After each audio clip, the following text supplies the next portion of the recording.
Bab 556. Ye Mengyun, mendengus marah, menceritakan situasi di Hotel Forseas. Akan tetapi, meskipun marah, dia pada dasarnya menggambarkan kejadian tersebut sebagaimana kejadian sebenarnya. Setelah mendengar ini, wajah Sun Xuansheng berubah sangat tidak sedap dipandang. Mendesah. Dalam ingatanku, Zhou Yu selalu cukup cerdik. Bagaimana dia bisa melakukan hal bodoh seperti itu? Yan Bin dan Yan Xiangwen adalah tokoh penting dalam keluarga Yan. Bagaimana Zhou Yu bisa menangkap mereka? Ini buruk. Ye Mengyun menggema. Kekhawatiran Tuan Tua Sun memang benar, dan aku juga berpikir begitu, tapi anak itu, Zhou Yu, terlalu sombong dan mengabaikan nasihatku. Sekarang, teman-teman dan kerabatnya mungkin juga akan menderita. Keluarga Yan tidak akan pernah membiarkan mereka pergi. Petik 2. Sebenarnya, Ye Mengyun mengatakan ini agar kakeknya, Ye Zhongshan, mendengarnya. Meskipun Zhou Yu telah membuatnya sangat marah, jauh di lubuk hatinya, dia tidak ingin sesuatu yang buruk terjadi padanya. Dia berharap kakeknya Ye Zhongshan dapat menemukan cara untuk menyelamatkan Zhou Yu. Namun, hahaha, Ye Zhongshan tiba-tiba tertawa terbahak-bahak. Respons ini malah membuat Ye Mengyun dan Sun Xuansheng tercengang. Kakek, apa ini? Ye Zhongshan tertawa dan berkata, saya tidak salah tentang Zhou Yu, dia memang luar biasa. Kakek, apa maksudmu? Dari nada bicaramu, apakah menurutmu apa yang dia lakukan itu benar? Ye Mengyun tak dapat menahan diri untuk bertanya. Ye Zhongshan bertanya balik. Mengyun, menurutmu apakah tindakan Zhou Yu itu bermasalah? Tentu saja, dia seharusnya tidak mengambil tindakan dan mencari perdamaian, atau jika dia mengambil tindakan, itu harus dengan efek jera. Cara dia melakukannya, membunuh satu orang dan meninggalkan yang lain, hanya semakin menyulut amarah keluarga Yan. Bukankah itu sama saja dengan mencari masalah? Ye Mengyun mengerutkan kening saat dia berbicara. Ye Zhongshan terkekeh dan menggelengkan kepalanya. Mengyun, kamu berpikir terlalu sederhana. Sepertinya selama bertahun-tahun, kamu hanya fokus pada seni bela diri dan tidak membuat kemajuan apapun dalam cara menangani masalah. Kakek, Ye Mengyun merasa agak tidak yakin. Sejak kecil, semua orang di sekitarnya memuji kecerdasannya, termasuk kakeknya. Namun, sejak tiba di Yancheng, kakeknya mengkritiknya lebih sering daripada gabungan selama 10 tahun terakhir. Ye Zhongshan memulai. Meskipun Yan Bin adalah keturunan langsung keluarga Yan, dibandingkan dengan Yan Xiangwen, dia tidak ada apa-apanya. Yan Xiangwen adalah tokoh penting dalam keluarga Yan. Zhou Yu membunuh Yan Bin untuk membuat pernyataan, untuk menunjukkan kepada Yan Xiangwen bahwa dia benar-benar berani membunuh anggota keluarga Yan. Namun, dia menyelamatkan Yan Xiangwen, mengutak-atik tubuhnya secara internal, dan mengambil alih kendali atas dirinya. Mengyun, menurutmu apa yang akan dilakukan Yan Xiangwen setelah dia kembali? Ye Mengyun terkejut. Apakah dia akan mencari seseorang untuk menghilangkan kelainan di tubuhnya terlebih dahulu? Tepat. Ye Zhongshan mengangguk. Begitu Yan Xiangwen menyadari bahwa dia tidak dapat menyingkirkan cara yang ditinggalkan Zhou Yu, maka sejak saat itu, dia akan berada di bawah kendali Zhou Yu. Dia pasti akan mencoba segala cara untuk menekan masalah kematian Yan Bin dan juga tidak akan berani bertindak gegabah terhadap Zhou Yu. Petik 2. Ini adalah strategi yang lebih baik. Tentu saja, semua ini tergantung pada metode apa yang dia gunakan pada Yan Xiangwen. Setelah mendengar semua ini, Ye Mengyun akhirnya mengerti. Namun, dia berkata dengan sedikit enggan. Keluarga Yan memiliki kekuatan besar dan koneksi yang luas. Metode yang ditinggalkan Zhou Yu dengan tergesa-gesa mungkin dapat dengan mudah dipatahkan oleh mereka. Petik 2. Pada titik ini, Sun Xuansheng berbicara. Nona Ye, itu belum tentu terjadi. Keahlian medis Zhou Yu bahkan melampaui keahlianku, dan aku yakin dia mungkin lebih terampil daripada Bian Zhengyi. Dengan kata lain, untuk mengungkap metodenya, mungkin hanya ada satu orang yang mampu melakukannya. Ye Mengyun terkejut. Tabib suci peringkat pertama di antara ketiganya, Hua Zhengyi. Benar sekali. Ye Mengyun menarik napas dalam-dalam. Dalam kasus ini, pendekatan Zhou Yu memang merupakan strategi terbaik. Tapi bagaimana dia menemukannya? Mungkinkah dia memikirkan semua ini saat bertarung dengan Yanku? Jika memang begitu, untuk sesaat, Ye Mengyun merasakan kehilangan yang mendalam. Di tempat lain, setelah meninggalkan Hotel Forseas, Zhou Yu kembali ke keluarga Lin. Saat hampir sampai di rumah, teleponnya tiba-tiba berdering. Zhou Yu melihat itu adalah panggilan dari Nyonya Bai Yuzhen dan ragu sejenak sebelum menjawab. Zhou, nada bicara Nyonya Bai Yuzhen sangat hormat. Apakah kamu ingat perjanjian kita sebelumnya? Keluarga Huang kami telah merilis berita tentang manual tinju 8 kehancuran dan kompetisi seni bela diri. Dijadwalkan 3 hari dari sekarang. Zhou, apakah kamu bisa hadir saat itu? 3 hari kemudian. Zhou Yu berpikir sejenak, karena dia seharusnya tidak mempunyai kegiatan apapun akhir-akhir ini. Lebih jauh lagi, ini adalah sesuatu yang sebelumnya telah ia atur dengan Nyonya Bai Yuzhen. Melalui kontes bela diri umum, dia akan mengambil buku petunjuk pukulan 8 kehancuran secara terbuka. Dengan demikian, keluarga Wang akan mampu keluar dari pusaran ini, dan tidak akan ada seorang pun yang berniat jahat terhadap mereka di masa mendatang. Zhou Yu mengangguk dan berkata, "Tidak masalah. Hebat, Tuan. Zhou. Saya menunggu kedatangan Anda di kota Yu." Setelah menutup telepon, Zhou Yu kembali ke villa keluarga Lin.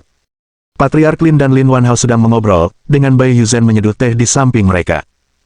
Setelah melihat kembalinya Zhou Yu, Patriark Lin segera meminta Zhou Yu untuk duduk di dekatnya. Zhou Yu melihat sekelilingnya. Nona Lin belum kembali. Luo baru saja menelepon dan bilang dia harus bekerja lembur, kata Lin Wanhao sambil tersenyum. Zhou Yu mengangguk. Setelah mengobrol dengan Patriark Lin dan yang lainnya sebentar, mereka semua kembali ke kamar masing-masing untuk beristirahat. Sepanjang malam, Zhou Yu tidak pernah melihat Lin Luo kembali. Namun, Zhou Yu tidak khawatir karena Tian Qiong melindunginya. Jika benar-benar terjadi keadaan darurat, Tian Qiong pasti akan memberitahunya. Keesokan paginya, Zhou Yu pergi ke perusahaan Lin. Begitu dia berjalan melewati gerbang, dia melihat Qi Fei menatapnya dengan ekspresi aneh. "Zhou Yu, kamu datang di saat yang tepat. Ada masalah di departemen proyek Anda." Petik 2. Bab 557. Pengunduran diri.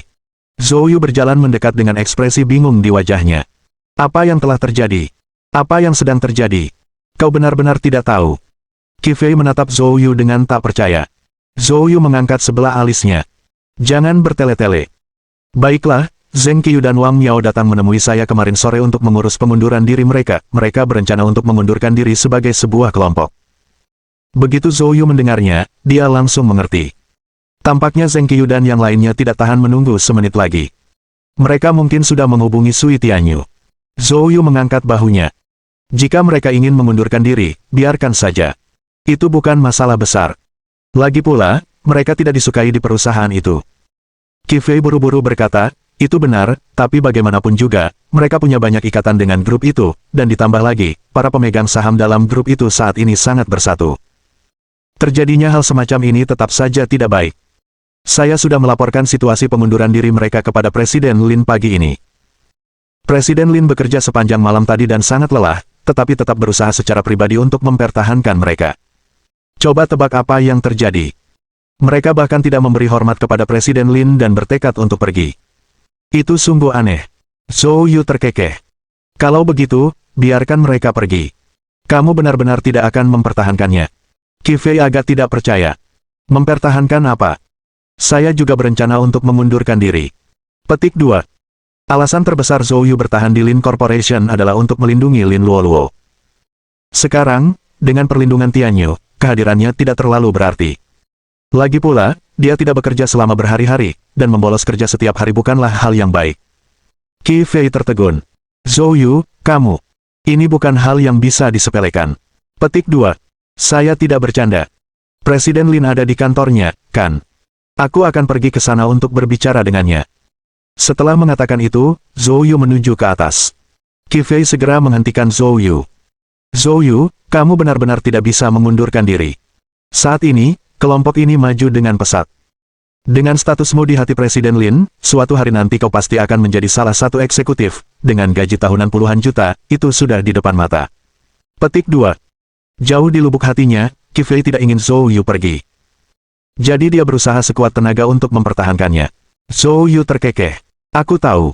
Setelah mengatakan itu, dia langsung berjalan masuk ke dalam lift. Setelah mencapai lantai atas kantor Lin Luo, dia langsung masuk.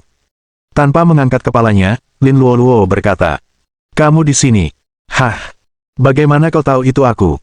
Zhou Yu agak terkejut. Baru pada saat itulah Lin Luo mengangkat kepalanya, wajahnya penuh kelelahan. "Di kantorku, selain kamu, tidak ada seorang pun yang akan masuk tanpa mengetuk." Zhou Yu tersenyum. "Presiden Lin, apakah Anda sibuk akhir-akhir ini? Kenapa kamu tidak pulang tadi malam?" Dengan ekspresi penuh kelelahan, Lin Luo berkata, "Saat ini, grup ini sedang mengerjakan banyak proyek konstruksi. Pasokan bahan bangunan menjadi prioritas utama. Sungguh sial bagi kami, sepertinya akhir-akhir ini ada masalah di pihak Lei, dan pasokan pasir telah tertunda beberapa hari. Saya telah bekerja semalaman untuk menangani masalah ini. Petik 2. Mendengar ini, Zhou Yu mengerutkan kening. Pasokan dari Lei Mingshan selalu stabil, bagaimana mungkin ada masalah? Apa yang terjadi dengan Lei? Bukankah kamu sudah bertanya padanya? Lin Luoluo menggelengkan kepalanya. Saya meneleponnya, tapi tidak bisa tersambung. Dia pasti sibuk juga, kurasa. Saya berencana mengunjungi kota Yu dalam beberapa hari ke depan untuk menemui Lei secara langsung. Setelah memikirkannya, Zhou Yu berkata, Presiden Lin, kebetulan sekali saya perlu melakukan perjalanan ke kota Yu dalam beberapa hari ke depan. Bagaimana kalau begini? Aku akan mengunjungi Lei untukmu, dan kamu istirahatlah. Petik 2. Alis Lin Luoluo sedikit berkerut. Kamu mau keluar lagi? Hitunglah, sejak kamu bergabung dengan Lin Corporation, berapa hari yang kamu habiskan dengan serius di kantor? Lin Luoluo berkata dengan sedikit ketidakpuasan. Zhou Yu menyentuh hidungnya dan berkata, Presiden Lin, saya juga merasa hal ini tidak bisa dilanjutkan, oleh karena itu saya ingin membicarakan hal ini dengan Anda. Saya berencana untuk mengundurkan diri. Lin Luoluo tiba-tiba berdiri. Berhenti. Ekspresinya tampak sangat marah. Zhou Yu terkejut. Ya, ada apa? Lin Luoluo sangat marah. Tidak, saya tidak setuju. Kenapa tidak? Zhou Yu bingung. Lin Luoluo gemetar karena marah, dia merasa ingin bergegas dan menghajar Zhou Yu. Orang ini, yang berbicara soal pengunduran diri seolah-olah itu bukan apa-apa, tentu saja tidak menganggapnya serius sama sekali. Pokoknya, saya tidak setuju. Menurutmu tempat apa ini, tempat di mana kau bisa datang dan pergi sesuka hatimu? Lin Luoluo memelototi Zhou Yu, marah. Zhou Yu berkata tanpa daya. Tapi mungkin saya juga punya banyak urusan sendiri yang harus diurus setelahnya, dan saya tidak bisa bolos kerja setiap hari. Kalau begitu bolos saja kerja, kamu sudah pernah melakukannya, ini bukan pertama kalinya. Kamu bolos kerja, gajimu akan saya potong, bagaimanapun juga, kamu tidak bisa mengundurkan diri. Lin Luoluo berkata tanpa ada ruang untuk penolakan. Melihat Lin Luoluo sangat marah, Zhou Yu menghela nafas. Baiklah. Setelah menghabiskan beberapa waktu bersama, Lin Luoluo juga menjadi cukup akrab dengan Tian Yu. Dia menunjuk ke sampingnya dan berkata, saya sudah menyiapkan kantor untuknya di sebelah kantor saya, dia bekerja di sana setiap hari. Oh, kalau begitu aku akan mengobrol dengannya. Presiden Lin, silakan lanjutkan pekerjaan Anda. Setelah selesai, Zhou Yu keluar. Begitu Zhou Yu pergi, Lin Luoluo melempar dokumen yang dipegangnya dengan marah. Apa jarak di antara kita harus sejauh itu? Presiden Lin, berulang-ulang. Apakah akan merugikanmu jika kau mengubah caramu memanggilku? Berpikir untuk mengundurkan diri. Apakah kamu begitu benci bersamaku? Bab 558. Menunjuk ke Tian Xiong. Zhou Yu tidak menyadari keluhan Lin Luoluo setelah dia pergi. Dia dengan gembira pergi ke sebelah dan menemukan Tian Qiong. Tian Qiong sedang berkultivasi ketika dia melihat Zhou Yu masuk, dia langsung berdiri sambil tersenyum. Zhou Yu tersenyum dan berkata, bagaimana kabarmu akhir-akhir ini? Tian Qiong buru-buru menjawab. Nona Lin sangat aman akhir-akhir ini, tidak ada kecelakaan sama sekali. Zhou Yu menggelengkan kepalanya dan tersenyum. Maksudku kamu, bagaimana kemajuan seni bela dirimu? Tian Qiong menghela nafas dan berkata, biasa saja, tidak ada kemajuan. Tian Qiong mengolah teknik armor darah. Teknik zirah darah tidak kalah sama sekali dengan teknik kuali emas, dan yang terpenting, teknik zirah darah merupakan satu set lengkap teknik kultivasi. Jika Tian Qiong dapat melangkah ke alam suci dengan menggunakan teknik zirah darah, kekuatannya pasti akan jauh melampaui Tai Zun yang menguasai teknik kura-kura misterius. Semakin kuat Tian Qiong, semakin besar pula bantuannya kepada Zhou Yu. Zhou Yu bertanya sambil tersenyum. Apakah kamu kenal Tai Zun dari keluarga Zhao di ibu kota? Tian Qiong mengangguk dan berkata, aku kenal dia. Dia dan saya memiliki gaya yang mirip. Jika diberi kesempatan, aku benar-benar ingin bertanding dengannya untuk melihat apakah teknik penyu misteriusnya lebih unggul atau teknik zirah darahku. Zhou Yu tersenyum dan berkata, kalau begitu kamu tidak akan punya kesempatan itu. Hah? Tian Qiong tampak bingung. Aku baru saja bertemu dengannya, dia datang untuk menggangguku. Ekspresi wajah Tian Qiong berubah. Aku membunuhnya. Mata Tian Qiong melebar, dipenuhi keterkejutan. Serius. Tidak mengherankan Tian Qiong terkejut. Lagi pula, saat pertama kali bertemu Zhou Yu lebih dari sebulan lalu, Zhou Yu sedikit lebih lemah dalam pertarungan kekuatan penyempurnaan tubuh langsung mereka. Akhirnya, dengan menggunakan bulungan itu dan teknik jimat yang mengejutkan, dia berhasil mengalahkan Tian Qiong. Namun hanya dalam waktu 1,5 bulan, Zhou Yu bahkan telah membunuh Tai Zun. Ini sungguh tidak dapat dipercaya. Zhou Yu tampaknya bisa memahami pikiran Tian Qiong dan terkekeh. Ayo pergi dan berlatih di suatu tempat. Mendengar ini, kegembiraan langsung bersinar di mata Tian Qiong. Bagus. Lin's Group memiliki ruang bawah tanah dengan ruang praktik yang dirancang khusus. Ketua Lin telah menyetujuinya untuk saya. Ayo kita pergi ke sana. Petik 2. Zhou Yu tidak menyangka grup Lin memiliki tempat seperti itu. Dia langsung mengangguk dan berkata, bagus. Di bawah pimpinan Tian Qiong, keduanya menuju ke ruang praktik yang terletak di lantai dasar ketiga Lin's Group. Karena letaknya jauh di bawah tanah dan dikelilingi beton bertulang baja keras, tempat ini memang bagus untuk latihan bela diri. Tian Qiong berbicara dengan semangat juang yang besar. Zhou, aku ingin merasakan bagaimana kamu mengalahkan Tai Zun. Petik 2. Zhou Yu tersenyum dan berkata, sempurna, aku juga ingin melihat di langkah mana teknik armor darahmu terhenti. Keduanya berdiri berhadapan, berjarak 20 meter. Begitu siap, Tian Qiong mengambil inisiatif untuk menyerang. Dia mengaktifkan sepenuhnya teknik sirah darahnya. Dalam sekejap, hantu baju sirah darah muncul di sekelilingnya dan seiring bertambahnya baju sirah darah, Tian Qiong langsung mengeluarkan seluruh tenaganya dan melayangkan pukulan ke arah Zhou Yu. Zhou Yu langsung melepaskan roh yang dan juga menerapkan sentuhan ilahi, menggandakan fokusnya pada Tian Qiong. Dia melakukan ini untuk mengamati kondisi operasional teknik sirah darah Tian Qiong dan membandingkannya dengan milik Tai Zun, berusaha menemukan cara bagi Tian Qiong untuk maju lebih jauh. Saat serangan Tian Qiong mendekat, Zhou Yu juga bergerak, kekuatan geng naganya langsung meledak. Lalu, dia meninju dengan marah. Cahaya keemasan berkelebat di tinjunya. Bang! Kedua tinju itu bertabrakan. Pada saat itu, pupil mata Tian Qiong mengecil tajam. Dia hanya merasakan ki sejati yang sangat tajam langsung menembus tubuhnya. Teknik sirah darahnya, di hadapan ki sejati yang sangat tajam ini, tampak rapuh seperti kertas, mudah hancur. Ledakan!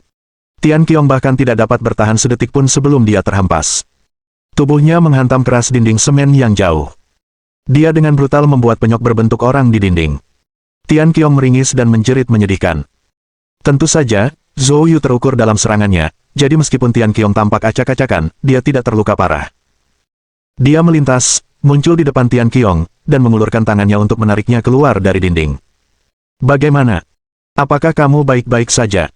Tian Qiong menyeka darah dari sudut mulutnya, lalu menunjukkan ekspresi kagum. Zhou, kamu terlalu kuat. Aku merasa, aku sama sekali tidak sebanding denganmu. Tidak heran Tai Zun mati di tanganmu. Zhou Yu tersenyum dan berkata, tidak perlu sanjungan. Baru saja, saat kita berlatih tanding, aku menyadari ada beberapa masalah dengan rute pergerakan kekuatanmu. Tentu saja, aku membandingkanmu dengan Tai Zun ketika aku menarik kesimpulan ini. Meskipun kamu dan Tai Zun berlatih teknik yang berbeda, jalur bela diri kalian tidak jauh berbeda. Jadi, saya pikir jalur kekuatannya mungkin dapat membantu Anda. Petik 2. Mendengar ini, Tian Qiong langsung menunjukkan ekspresi gembira. Dia berlutut. Zhou, tolong beri aku instruksi. Zhou Yu segera menariknya. Tian Qiong, tidak perlu melakukan ini. Kita sekutu, dan apapun yang aku tahu, aku akan memberitahumu semuanya. Frasa, sekutu, mengubah ekspresi di mata Tian Qiong. Dia menatap Zhou Yu dengan penuh rasa terima kasih. Zhou, aku benar-benar tidak tahu bagaimana cara berterima kasih padamu, mulai sekarang. Zhou Yu melambaikan tangannya untuk menyela. Baiklah, tidak perlu kata-kata sentimental seperti itu. Begini masalahnya, kekuatan Anda akan mengalami beberapa masalah saat melewati titik akupuntur Sanjing. Zhou Yu dengan cermat menceritakan apa yang dia rasakan dari Tai Zun kepada Tian Qiong. Tian Qiong mendengarkan dengan lebih saksama. Tanpa disadari, ia mulai mempraktikkannya sendiri. Tidak seorang pun tahu berapa lama waktu telah berlalu. Tiba-tiba, saat Tian Qiong sedang berlatih, aura mengerikan meletus darinya. Dia tiba-tiba melompat dan kemudian menghantamkan tinjunya ke tanah. Ledakan. Seketika, retakan padat yang tak terhitung jumlahnya muncul di tanah, menyebabkan seluruh bangunan berguncang. Hahaha, aku berhasil. Bab 559. Song Sue dalam masalah. Dengan bantuan Zhou Yu, Tian Qiong akhirnya berhasil menembus penghalang terakhir. Di depan Zhou Yu, dia dengan mulus melangkah ke alam suci. Dia telah terjebak di level semi-saint selama hampir 5 tahun, dan dia bermimpi untuk menerobos langkah terakhir ini. Namun dia tidak pernah mampu mencapainya. Sekarang setelah dia tiba-tiba membuat terobosan, orang bisa membayangkan betapa bersyukurnya dia terhadap Zhou Yu. Tian Qiong menatap Zhou Yu dengan mata berapi-api, ingin mengungkapkan rasa terima kasihnya, tetapi karena biasanya pendiam dan tertutup, dia tidak tahu bagaimana memulai bicara saat ini. Zhou Yu menepuk bahunya. Baiklah, tidak perlu mengatakan apapun. Kamu pasti lapar, ayo, kita makan. Tian Qiong mengangguk penuh semangat. Keduanya keluar dari perusahaan dan makan siang bersama. Saat mereka sedang makan, ponsel Zhou Yu tiba-tiba berdering. Itu panggilan dari Song Tian. Song Tian adalah seorang seniman bela diri dan juru tulis di paviliun bela diri. Zhou Yu telah bertemu dengannya beberapa bulan lalu saat dia berada di kota Yu, dan kemudian, dia bahkan membantu Song Tian maju ke alam bawaan, menjadikannya anggota resmi grup bela diri 8.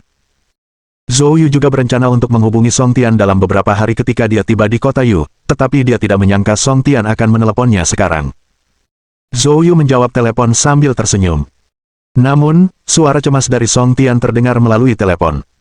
Kakak Yu, adikku sedang dalam masalah. Oposisi itu signifikan, dan paviliun bela diri di sini tidak berani menyinggung mereka. Saya hanya bisa meminta bantuanmu sekarang. Petik 2. Zhou Yu mengerutkan kening. Apa yang terjadi pada Suster Sue? Song Tian berkata dengan mendesak. Beberapa hari terakhir ini, karena acara kontes bela diri keluarga Huang, banyak master dari kota-kota tetangga datang ke kota Yu. Grand Era Hotel adalah salah satu hotel terbaik di kota Yu, sehingga banyak orang dari keluarga besar dan faksi berkuasa memilih untuk menginap di sana. Salah satu dari mereka tampaknya sangat berpengaruh. Dia melecehkan saudara perempuan saya di hotel, dan ketika dia melawan, dia mulai memukulnya. Matahari mencoba melindunginya dan terluka juga. Petik 2. Saya ingin mencari keadilan bagi adik saya melalui paviliun bela diri, tetapi wakil ketua tim kami mengatakan bahwa pihak lawan terlalu kuat dan tidak pantas bagi paviliun bela diri untuk campur tangan. Dia menyarankan agar kita menyelesaikannya secara pribadi. Petik 2. Namun pihak lain tidak menunjukkan niat untuk menyelesaikan masalah ini secara pribadi, dan mereka bahkan mengancam saudara perempuan saya. Aku benar-benar tidak punya pilihan lain, jadi aku harus memanggilmu, Saudara Yu. Mendengar ini, Zhou Yu sudah mengerti secara garis besar situasinya. Rasa dingin tampak di matanya. Saya mengerti. Aku akan tiba di kota Yu malam ini, dan kita akan bicara saat kita bertemu. Mendengar ini, Song Tian langsung menunjukkan ekspresi terima kasih. Kakak Yu, aku akan menunggu kedatanganmu.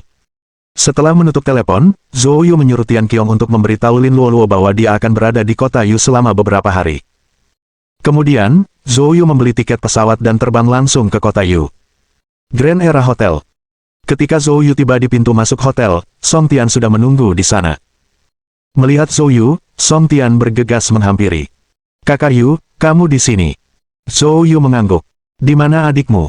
Di kamar atas. Dan Tuan. Matahari. Sun ada di rumah sakit, kondisinya agak stabil. Kondisi adikku lebih parah. Baiklah, bawa aku menemui adikmu. Ikuti aku, Saudara Yu. Song Tian membawa Zhou Yu ke suite penthouse.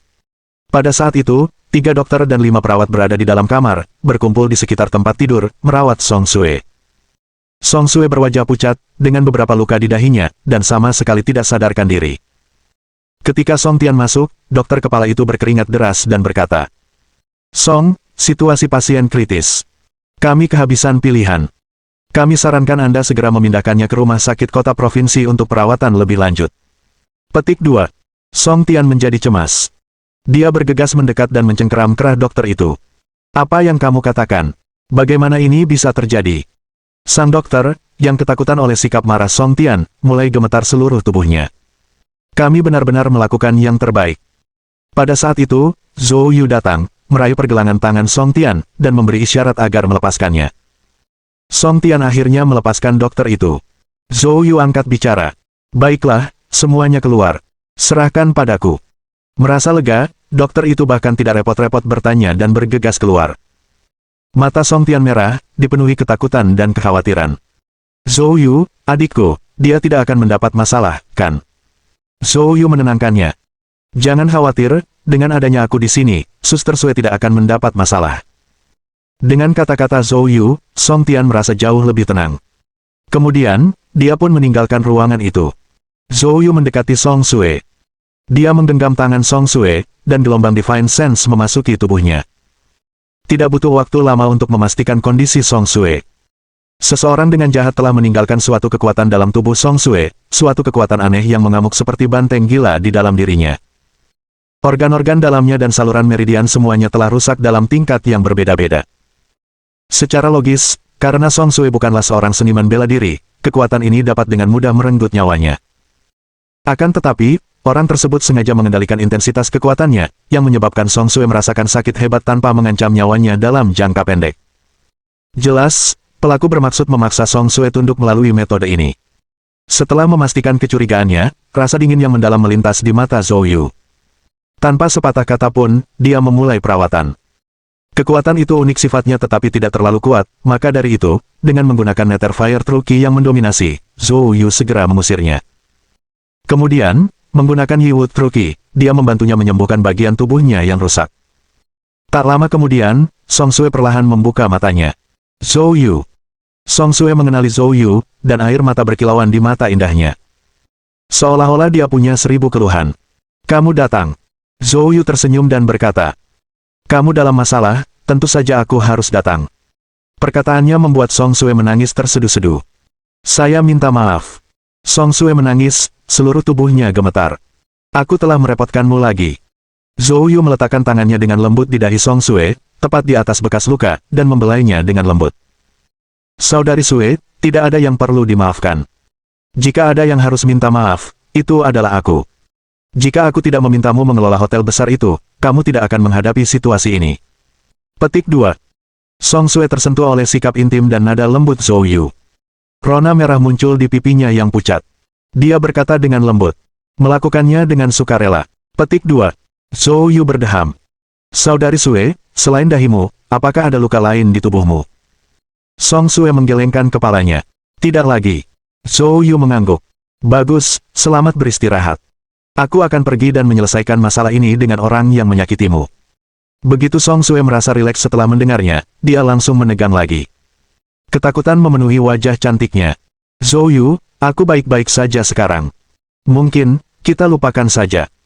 Pihak lain memiliki dukungan yang kuat, bahkan paviliun bela diri tidak berani campur tangan. Petik 2. Wajah Zhou Yu menunjukkan tekad yang dingin, nadanya tegas. Biarkan saja. Lalu di masa depan, bukankah semua orang bisa menindasmu? Masalah ini tidak bisa diabaikan. Harus ada resolusi. Zhou Yu berdiri dan berjalan keluar. Bab 560. Keluarga Ban dari Shanghai. Distrik villa mewah di kota Yu. Di dalam salah satu villa. Ruangan itu penuh dengan kemewahan, dengan seorang pria parubaya berbaring telanjang di sofa, dikelilingi oleh beberapa wanita muda yang melayaninya. Wajah lelaki parubaya itu penuh dengan bopeng-bopeng, dan dia tampak agresif. Namanya Ban Dongbei. Keluarga Ban dari kota Shanghai merupakan kekuatan mapan di sana, memegang kedudukan yang serupa dengan keluarga Liu di kota provinsi tersebut. Namun, dalam hal kekuatan, mereka agak lebih kuat dari keluarga Liu. Sebagai salah satu kota teratas di negeri naga, warga kota Shanghai biasanya sombong dan memandang rendah orang-orang dari tempat lain. Jadi, ketika mereka datang ke tempat kecil seperti kota Yu, mereka bertindak sangat mencolok, namun tidak ada seorang pun yang berani memprovokasi mereka. Kali ini, Ban Dongbei datang ke kota Qinzuyu untuk mempelajari buku petunjuk 8 tinju desolate. Pada saat ini, dia berbaring di sana, dengan nyaman menikmati segalanya. Meski para wanita cantik di hadapannya adalah yang terbaik, mereka tidak bisa sepenuhnya memuaskan Ban Dongbei. Ban Dongbei mengerutkan kening. Para wanita itu terlalu berwatak duniawi, terutama di mata mereka, yang penuh dengan sanjungan dan sikap menjilat. Hal ini tanpa sadar membuatnya teringat pada manajer umum yang ditemuinya hari ini di hotel. Ban Dongbei memejamkan matanya, mengingat penampilan sang manajer, dan ekspresi cabul menyebar di wajahnya. Manajer Song itu, dia sungguh hebat. Berlekuk di bagian yang tepat, langsing di bagian yang penting, dan temperamennya sangat dingin dan tidak mudah didekati. Cek-cek. Bermain dengan wanita seperti itu pasti sangat memuaskan. Sayang sekali jalan kecil itu tidak kooperatif. Semakin dia memikirkannya, semakin marah pula Ban Dongbei. Tiba-tiba dia membuka matanya, menatap wanita di depannya, dan berkata dengan tidak sabar. Kalian semua keluar. Para wanita itu terkejut, buru-buru berdiri, membungkuk meminta maaf, dan berlari keluar. Ban Dongbei bangkit dan pergi ke balkon, memandang pemandangan malam sementara senyum kejam muncul di sudut mulutnya. Namun, dia telah kena tipu dayaku, kurasa dia tidak akan bertahan lama. Jika dia ingin bertahan hidup, dia harus datang kepadaku dengan patuh dan membiarkanku bermain dengannya. Mendengar hal itu, muncullah rasa gembira yang membara dalam hatinya. Kembali di kota Shanghai, karena ada banyak keluarga berkuasa, Ban Dongbei harus berhati-hati di sekitar wanita cantik, tidak yakin apakah mereka memiliki dukungan kuat. Namun berbeda halnya di kota Qinzhou. Dibandingkan dengan kota Shanghai, ini merupakan daerah terpencil, dan dia telah mengetahui bahwa kekuatan terkuat di kota Yu hanyalah sebuah perguruan bela diri dan pemegang 8 tinju sepi, keluarga Huang. Sekolah itu, konon, telah mendapat tantangan dan kekuatannya telah menurun drastis. Adapun keluarga Huang, dia mencemooh pemikiran itu, mereka bahkan tidak dapat melindungi teknik rahasia mereka sendiri, dan sekarang ingin memberikannya melalui sebuah kompetisi. Kekuatan seperti itu tidak perlu ditakutkan. Begitu dia memahami dinamika kekuatan di sini, kecenderungan jahat Ban Dongbei dilepaskan sepenuhnya. Hanya dalam 3 hari sejak tiba di kota Yu, dia telah dengan paksa membawa 3 wanita, masing-masing dengan kekuatannya sendiri. Sifat jahat Ban Dongbei sepenuhnya menyala. Dan Song Sue adalah wanita keempat yang menjadi incarannya. Saat Ban Dongbei tengah asyik memikirkan bagaimana ia akan bermain dengan Song Sue, teleponnya tiba-tiba berdering. Mengangkat telepon, ekspresi Ban Dongbei berubah. Dia menarik napas dalam-dalam, menenangkan emosinya, dan menjawab panggilan itu. Paman kedua. Di ujung telepon yang lain adalah orang kedua dalam komando keluarga Ban, saudara laki-laki kepala keluarga sendiri. Dongbei, bagaimana keadaan di kota Yu? Ban Dongbei buru-buru berkata. Paman kedua, saya telah menyelidiki selama 2 hari terakhir ini. Saya sudah konfirmasi kalau tempat ini hanya daerah terpencil. Kekuatan terkuat di sini adalah keluarga Huang, yang sudah mengalami kemunduran. Kekuatan lainnya tidak layak disebutkan. Petik 2. Aku pasti akan membawa kembali buku petunjuk 8 kehancuran. Paman kedua berkata dengan dingin. Dongbei, jangan lalai.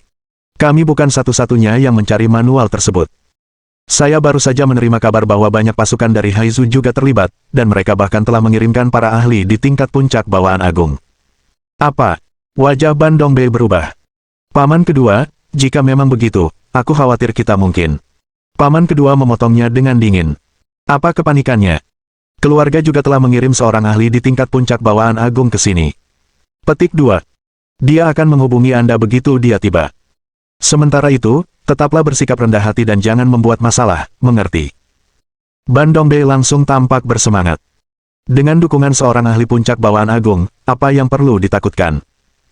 Ya, paman kedua. Tepat pada saat itu, nada bicara paman kedua berubah.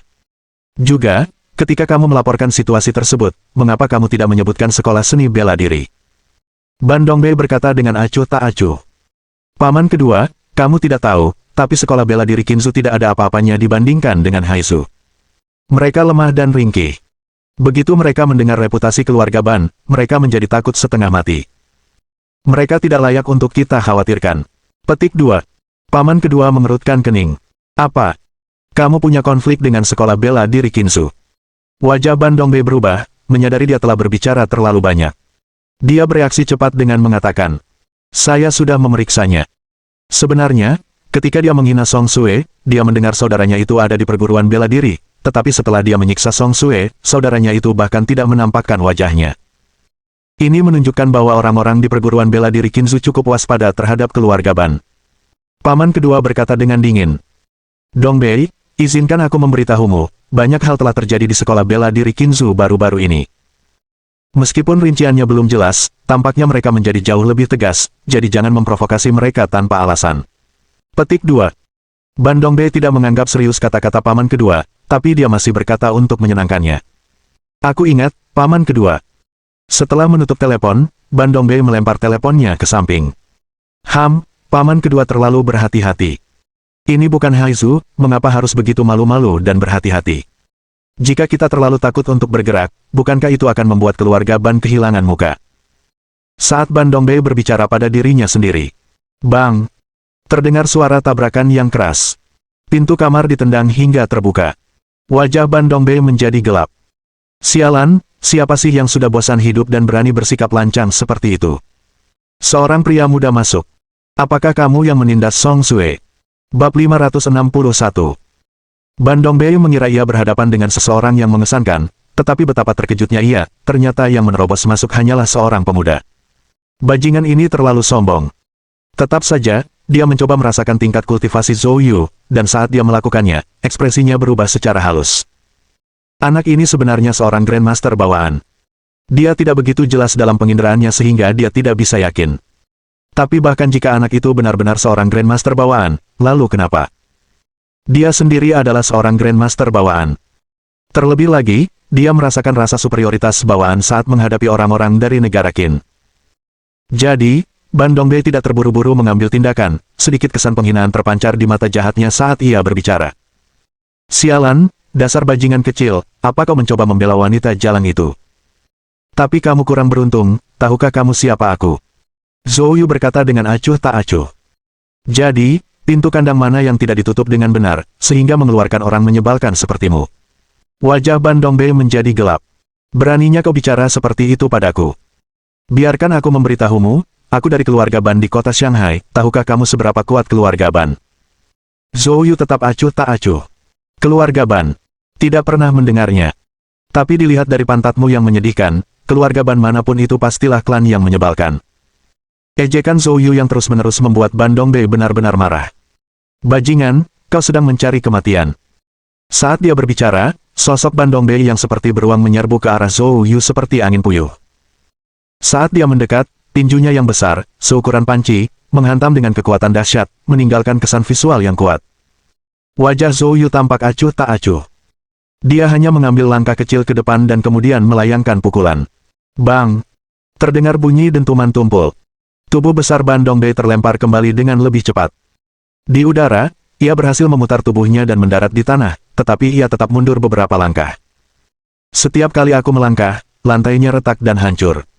Baru setelah dia menghancurkan pagar balkon, dia berhasil menghilangkan semua kekuatan dan menstabilkan posisinya. Wajah Ban Dongbei dipenuhi keterkejutan. Dia tidak mengeluarkan kekuatan penuhnya dengan pukulan itu, tetapi dia telah menggunakan sedikitnya 80% kekuatannya.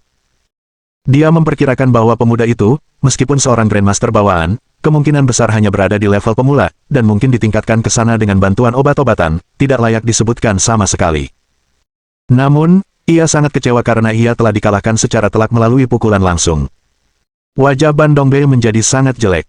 Dia mulai mempertimbangkan untuk mundur. Anak ini tangguh dan tidak bisa dijatuhkan dengan paksa.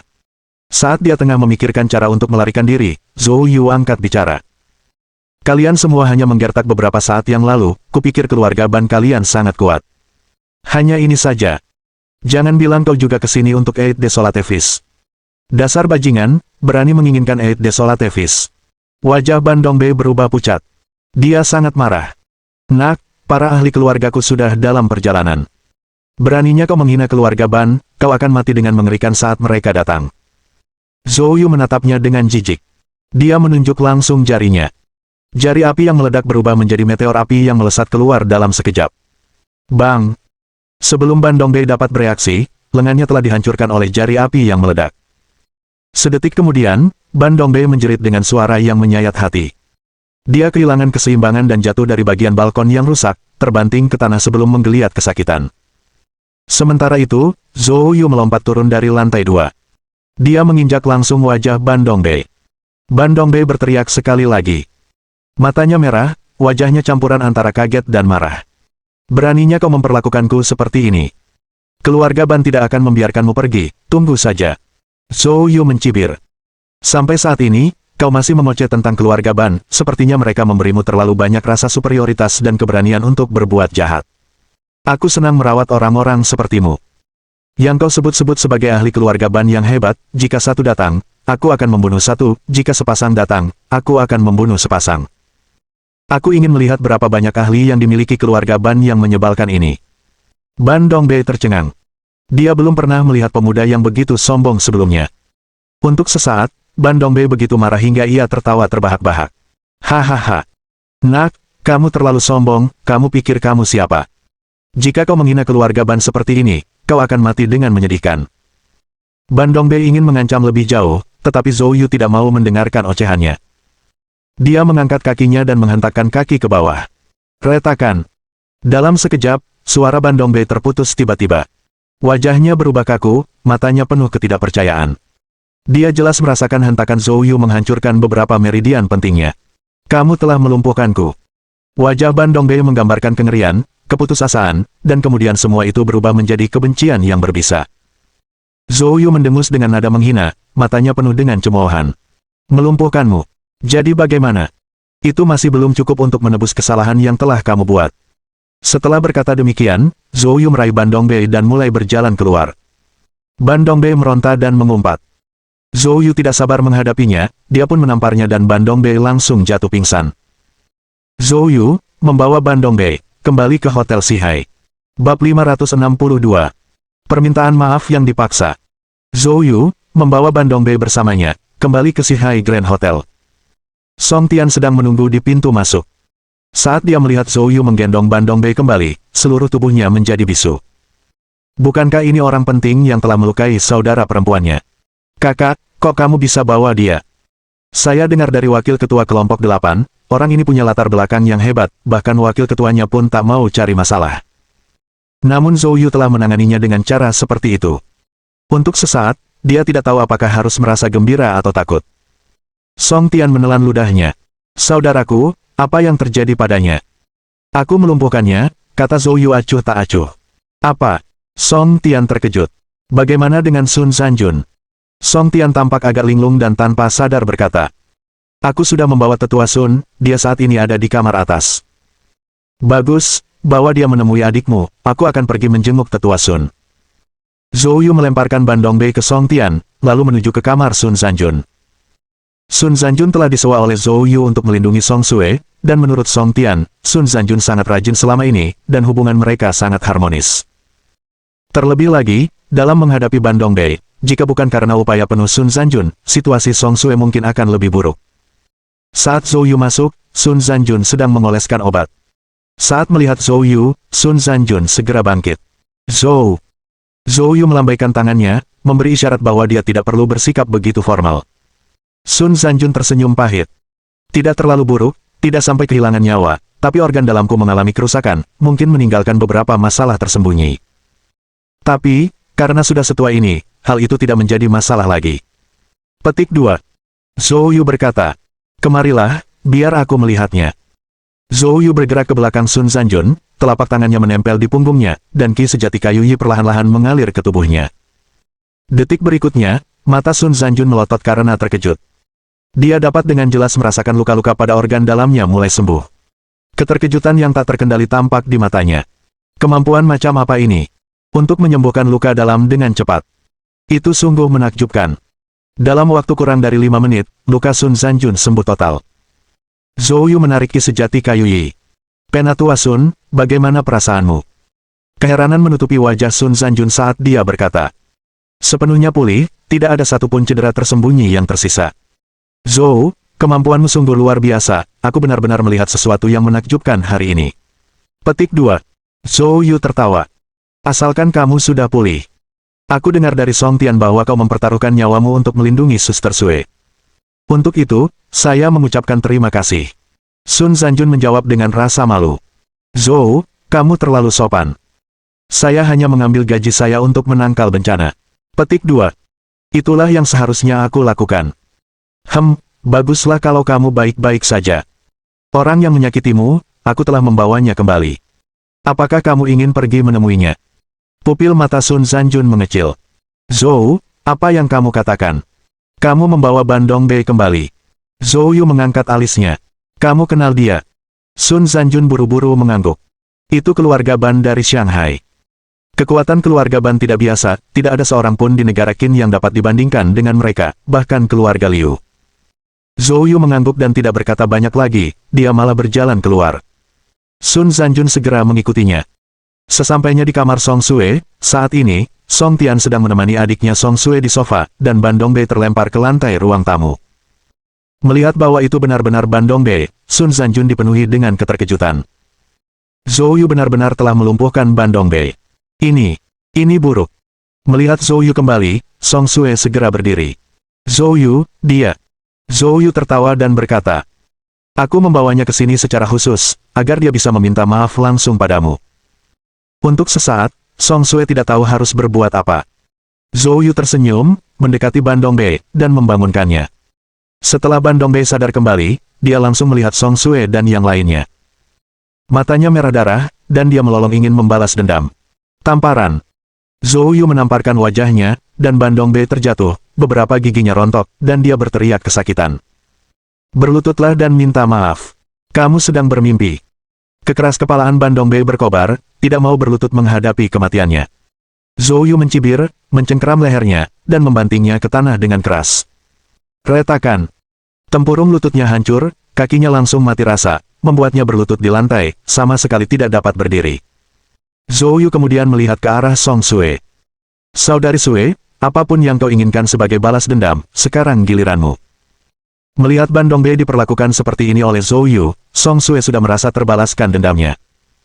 Sekarang dia tidak ingin membalas dendam, yang ada di pikirannya hanyalah bagaimana menghadapi akibatnya. Bagaimanapun, ini seseorang dari keluarga Ban. Zhou Yu, mungkin. Ayo, bebaskan dia. Jika keluarga Ban datang mencari masalah, apa yang akan kita lakukan? Song Sue, sebagai seorang wanita dan bukan seniman bela diri, sangat gugup saat ini. Ban Dongbei tergeletak di tanah, wajahnya berubah karena tertawa marah. Takut sekarang. Seorang master puncak bawaan agung dari keluarga Ban saya sudah dalam perjalanan. Beraninya kau memperlakukanku seperti ini, tuan keluarga Ban tidak akan membiarkanmu pergi. Silakan bunuh aku jika kalian berani, karena pada akhirnya, kalian semua akan mati bersamaku. Saat kata-kata itu terucap, raut wajah Sun Zanjun pun berubah, saat dia berkata tanpa pikir panjang. Seorang master puncak bawaan agung. Sun Zanjun begitu ketakutan hingga ia kehilangan kata-kata. Dia sendiri baru berada di puncak alam bawaan, dan sepengetahuannya, Zhou Yu baru berada di tahap awal alam bawaan besar. Sekarang, dengan munculnya master puncak agung bawaan keluarga Ban, siapakah yang dapat melawan mereka? Wajah Song Tian juga menjadi pucat. Saudaraku, apa yang harus kita lakukan? Bab 563.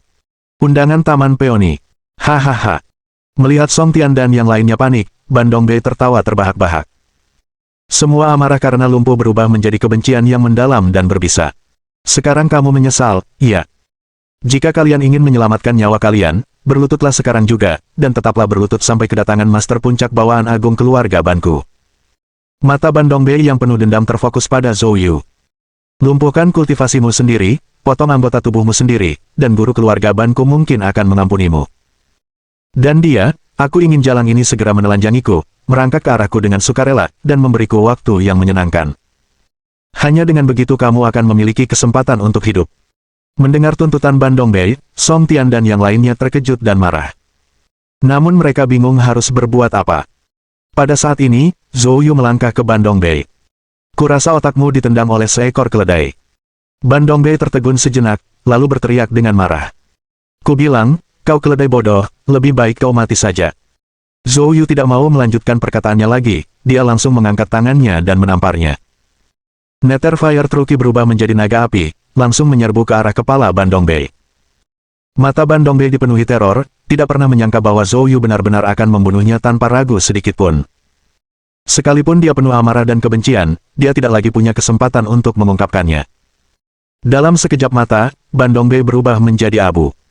Song Sue, Song Tian, dan Sun Zanjun tercengang. Zhou Yu benar-benar membunuh Ban Dongbei begitu saja. Tidak meninggalkan sisa. Setelah beberapa lama, Sun Zanjun menjadi orang pertama yang bereaksi. Dia menahan rasa terkejut dan paniknya dengan berkata, Zhou, kita harus segera mengunci berita. Kita tidak bisa membiarkan orang luar tahu Ban Dongbei meninggal di sini. Dengan begitu, bahkan jika tuan keluarga Ban datang, dia mungkin tidak bisa menemukan kita. Petik 2.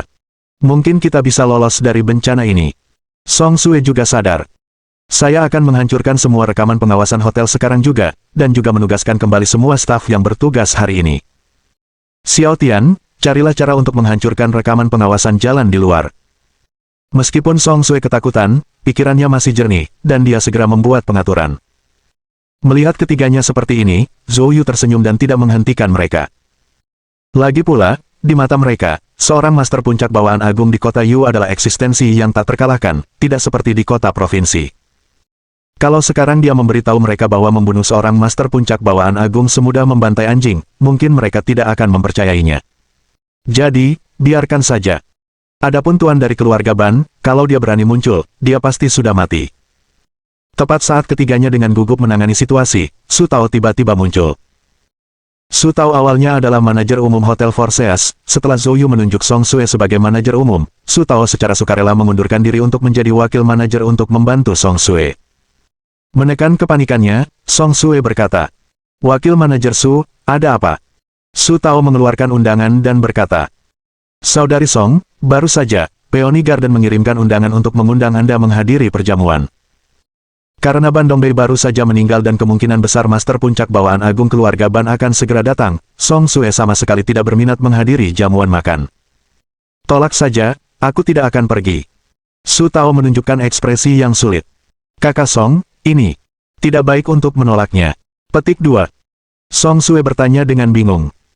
Karena, yang menyelenggarakan perjamuan di Peony Garden malam ini adalah Luo Zhengxuan, tuan muda keluarga Luo dari Shanghai. Keluarga Luo Shanghai. Ekspresi Song Sue berubah. Beberapa hari terakhir ini telah menyaksikan banyak tokoh kuat tiba di kota Yu, jadi Song Sue memutuskan untuk mempelajari tentang kekuatan ini. Meskipun dia belum sepenuhnya memahami semua kekuatan, dia telah mempelajari secara menyeluruh beberapa kekuatan yang paling kuat. Keluarga Shanghai Luo sudah pasti salah satu yang terkuat. Suatu entitas yang sama sekali tidak boleh diprovokasi. Tanpa diduga, keluarga Luo benar-benar mengiriminya undangan. Jika mereka tidak menunjukkan rasa hormat yang semestinya kepada keluarga Luo, itu bisa menimbulkan masalah. Namun jika mereka pergi, bagaimana jika mereka bertemu dengan majikan keluarga Ban? Song Sue mendapati dirinya dalam situasi sulit. Pada saat ini, Zhou Yu tiba-tiba berkata sambil tersenyum. "Karena mereka telah mengundang kita dengan baik hati, Suster Sue, mengapa tidak melihatnya? Aku akan menemanimu." Tawaran Zhou Yu untuk menemaninya ke perjamuan tentu saja membuat Song Sue senang, tetapi mengingat situasi saat itu, kegembiraannya tertahan. "Zhou Yu, mungkin. Mari kita lupakan saja." Zhou Yu mengambil undangan dari tangan Su Tao dan berkata kepada Su Tao, "Silakan pergi, Suster Sue dan aku akan datang tepat waktu." Su Tao keluar dengan hormat. Zhou Yu menoleh menatap Song Sue. "Saudari Sue, jangan khawatir, apapun yang terjadi, aku di sini." "Baiklah kalau begitu." Melihat Zhou Yu begitu ngotot, Song Sue dengan enggan setuju. Dia meminta Sun Zanjun dan Song Tian untuk menangani masalah Ban Dongbei, sementara dia kembali ke kamarnya untuk bersiap-siap. 1 jam kemudian, Song Sue selesai bersiap dan keluar dari kamarnya. Saat melihatnya, mata Zhou Yu tanpa sadar menjadi cerah. Song Sue telah berganti ke gaun tanpa tali, bentuk tubuhnya yang tegap dan penuh terlihat jelas. Terutama saat dia berjalan, kakinya yang panjang dan putih tampak lincah menggoda. Song Sue tidak ingin mengenakan gaun itu tetapi memilih gaun favoritnya, berpikir untuk hadir bersama Zhou Yu. Sekarang melihat ekspresi Zhou Yu yang bingung, pipinya memerah karena bahagia. Tetapi memikirkan situasi keluarga Ban, dia merasa bimbang lagi. Apakah gaun ini tidak pantas? Haruskah aku ganti yang lain? Zhou Yu menggelengkan kepalanya. "Tidak perlu, Suster Sue, pakai saja yang itu. Kelihatannya indah. Tapi kalau kita terlalu menarik perhatian, bukankah?" "Tidak akan, santai saja," kata Zhou Yu sambil tersenyum. "Suster Sue, jangan khawatir, sudah waktunya kita pergi." Mengambil napas dalam-dalam, Song Sue setuju. Dia melangkah maju, memegang lengan Zhou Yu, tersipu, dan berjalan keluar. Bab 564 Zaoda. Taman Peony di kota Yu merupakan bangunan penting di kota tersebut. Konferensi besar atau kegiatan resepsi di kota Yu biasanya diadakan di sini. Hari ini, Luo Zhengxuan, tuan muda dari keluarga Luo di kota Hu, mengadakan perjamuan di sini, yang merupakan peristiwa besar yang mengejutkan masyarakat kelas atas kota Yu. Ketika Zhou Yu dan Song Sue tiba di Taman Peony, mobil-mobil mewah sudah berjejer di sana dan tempat itu terang benderang. Setelah keluar dari mobil, Song Sue berpegangan erat pada lengan Zhou Yu dan mereka melangkah ke ruang perjamuan bersama. Sepanjang jalan, banyak orang yang langsung mengalihkan pandangan mereka saat melihat Song Sue. Dia seperti bunga ceras yang mekar di malam hari, mencuri perhatian semua orang dalam kegelapan. Begitu mereka memasuki aula, terdengar suara gembira dari samping. "Zhou, Nona Song." Zhou Yu mendongak dan melihat Chen Fei yang datang dengan wajah gembira. Chen Fei Yang adalah teman Song Tian dan seorang investor terkenal di kota Yu, dan karena itu, ia juga diundang ke perjamuan malam ini. Guru-guru yang selama ini mengajari Song Sue ilmu manajemen perhotelan semuanya adalah elit industri yang didatangkan oleh Chen Fei Yang. Jadi, Song Sue dan Chen Fei Yang cukup akrab satu sama lain. Song Sue tersenyum dan berkata, "Presiden Chen, lama tidak bertemu." "Haha, Nona Song, Anda terlalu sopan." Lalu Chen Fei yang menggosok-gosok tangannya dengan gembira, berbalik ke arah Zhou Yu. Zhou, saya punya beberapa teman di sini, semuanya pebisnis dari kota Yu. Bagaimana kalau kita minum bersama? Kita mungkin bisa berkolaborasi di masa depan. Petik 2. Zhou Yu bersikap acuh tak acuh, berpikir karena dia sudah datang, bertemu beberapa orang lagi tidak ada salahnya. Namun Song Sue masih sedikit khawatir di dalam hatinya. Dia lebih suka mengekspos dirinya sendiri daripada membiarkan Zhou Yu menarik perhatian. Dia dengan cepat berkata, Presiden Chen, Zhou Yu baru saja tiba di kota Yu setelah perjalanan yang melelahkan. Biarkan dia beristirahat sejenak. Bagaimana kalau aku pergi dan berbicara denganmu? Chen Fei yang cerdik dan cepat merasakan bahwa Song Sue tampaknya tidak ingin Zhou Yu terlibat dengan orang luar, jadi dia segera berkata, Tentu saja tidak apa-apa. Kalau begitu, haruskah aku pergi dulu dan menunggumu di sana? Setelah Chen Fei yang pergi, Zhou Yu menatap Song Sue dengan geli dan berkata, Saudari Sue, mengapa tiba-tiba aku merasa seperti seorang wanita muda yang tersembunyi di kamar tidurnya, terlalu berharga untuk terlihat di depan umum? Song Sue meliriknya sekilas, berkata dengan cemas. Saya mulai menyesal datang ke sini saat pertama kali tiba. Terlalu banyak orang yang ada di sini hari ini, kita seharusnya tidak datang. Petik 2. Jika kita ditemukan oleh keluarga Ban, itu akan merepotkan. Song Sue berkata dengan gugup. Zhou Yu tertawa melihat Song Sue seperti ini. Kakak Suir, bukankah aku sudah memberitahumu? Zhou Yu belum selesai berbicara ketika Song Sue mengulurkan tangan halusnya dan menutup mulutnya. Aku tidak peduli, kamu di sini bersamaku, jadi kamu harus mendengarkan aku. Silakan duduk di sana. Song Sue menunjuk ke sudut terpencil di aula perjamuan.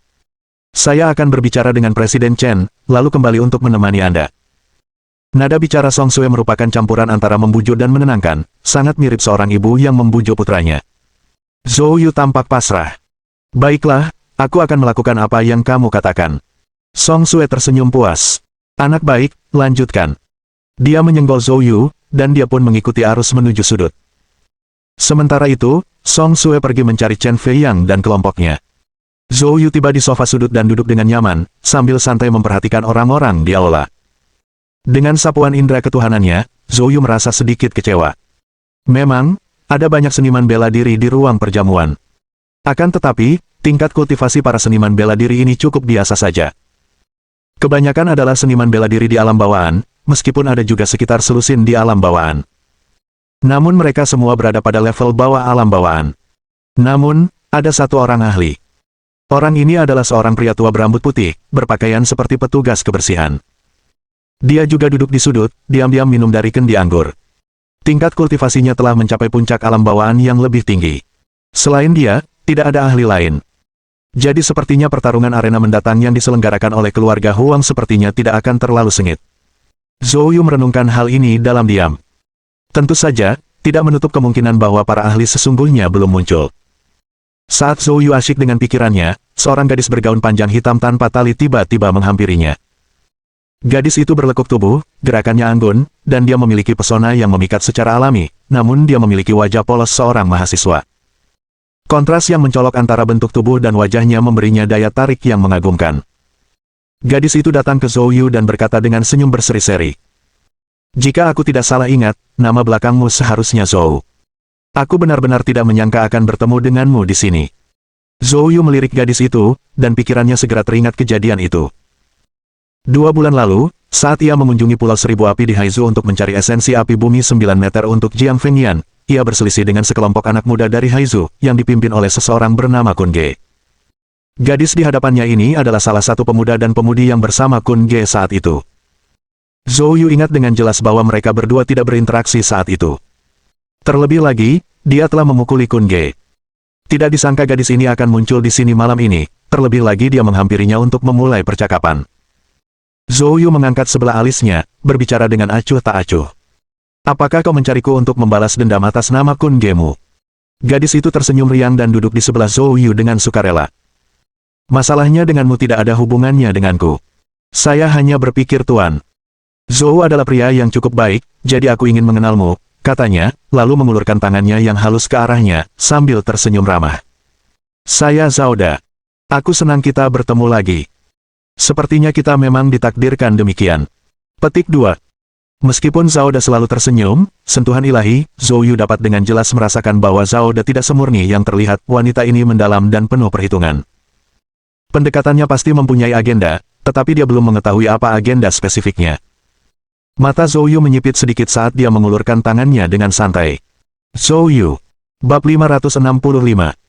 Zhao Da merasakan ketidaksabaran dalam sikap Zhou Yu dan langsung menunjukkan ekspresi sedih. Tuan Zhou, mungkinkah kemunculanku yang tiba-tiba ini membuatmu kesal? Tanyanya. Jika memang begitu, maka Zhao Da benar-benar minta maaf. Dengan penampilan dan temperamen Zhao Da, mengucapkan kata-kata seperti itu dengan nada sedih biasanya akan menyentuh hati pria manapun. Namun, Zhou Yu dapat dengan jelas merasakan ketidakpedulian di hatinya. Wanita ini sungguh tidak sederhana sama sekali, mampu mengendalikan emosinya sedemikian rupa. Dia tentu bukan orang biasa. Dia bukan orang baru lagi di kota itu. Dia sangat menyadari bahwa wanita semacam ini mungkin lebih sulit ditangani daripada seorang master di puncak bawaan agung. Kalau bisa dihindari, lebih baik tidak menyinggung perasaannya. Memikirkan hal ini, Zhou Yu tersenyum dan berkata, Nona Zhao terlalu banyak berpikir, aku hanya tidak pandai bersosialisasi. Zhao Da tentu saja tahu bahwa perkataan Zhou Yu hanyalah sebuah alasan, dan dia merasa sangat marah di dalam hatinya. Kalau saja bukan karena karakternya yang teguh dan keterampilan bela dirinya yang cukup mengesankan yang disaksikannya di Pulau Seribu Api, dia tidak akan mau bicara dengan Zhou Yu sama sekali. Zhou Yu tetap menjunjung tinggi sikap bermartabatnya. Zhou Yu tiba-tiba bertanya. Ngomong-ngomong, Nona Zhao, Anda berasal dari mana? Zhao Da menyembunyikan perasaannya dengan sangat baik, tidak membiarkan siapapun melihat apa yang dipikirkannya. Dia tersenyum anggun dan menjawab. Saya dari kota Hu. Tapi aku bukan gadis muda dari keluarga terpandang, tambahnya. Keluarga kami hanya menjalankan bisnis biasa. Meskipun Zhao Da berbicara dengan rendah hati, Zhou Yu tidak naif, ia tahu bahwa orang biasa tidak akan muncul di acara hari ini. Namun, anehnya, melalui sentuhan ilahi, Zhou Yu merasakan bahwa, dibandingkan dengan ketidaktulusannya sebelumnya, kata-kata Zhao Da sekarang memang tulus dan tidak menipu. Hal ini membuat Zhou Yu bingung. Mungkinkah dia benar-benar orang biasa? Untuk sesaat, dia benar-benar tidak bisa membuat penilaian tentangnya.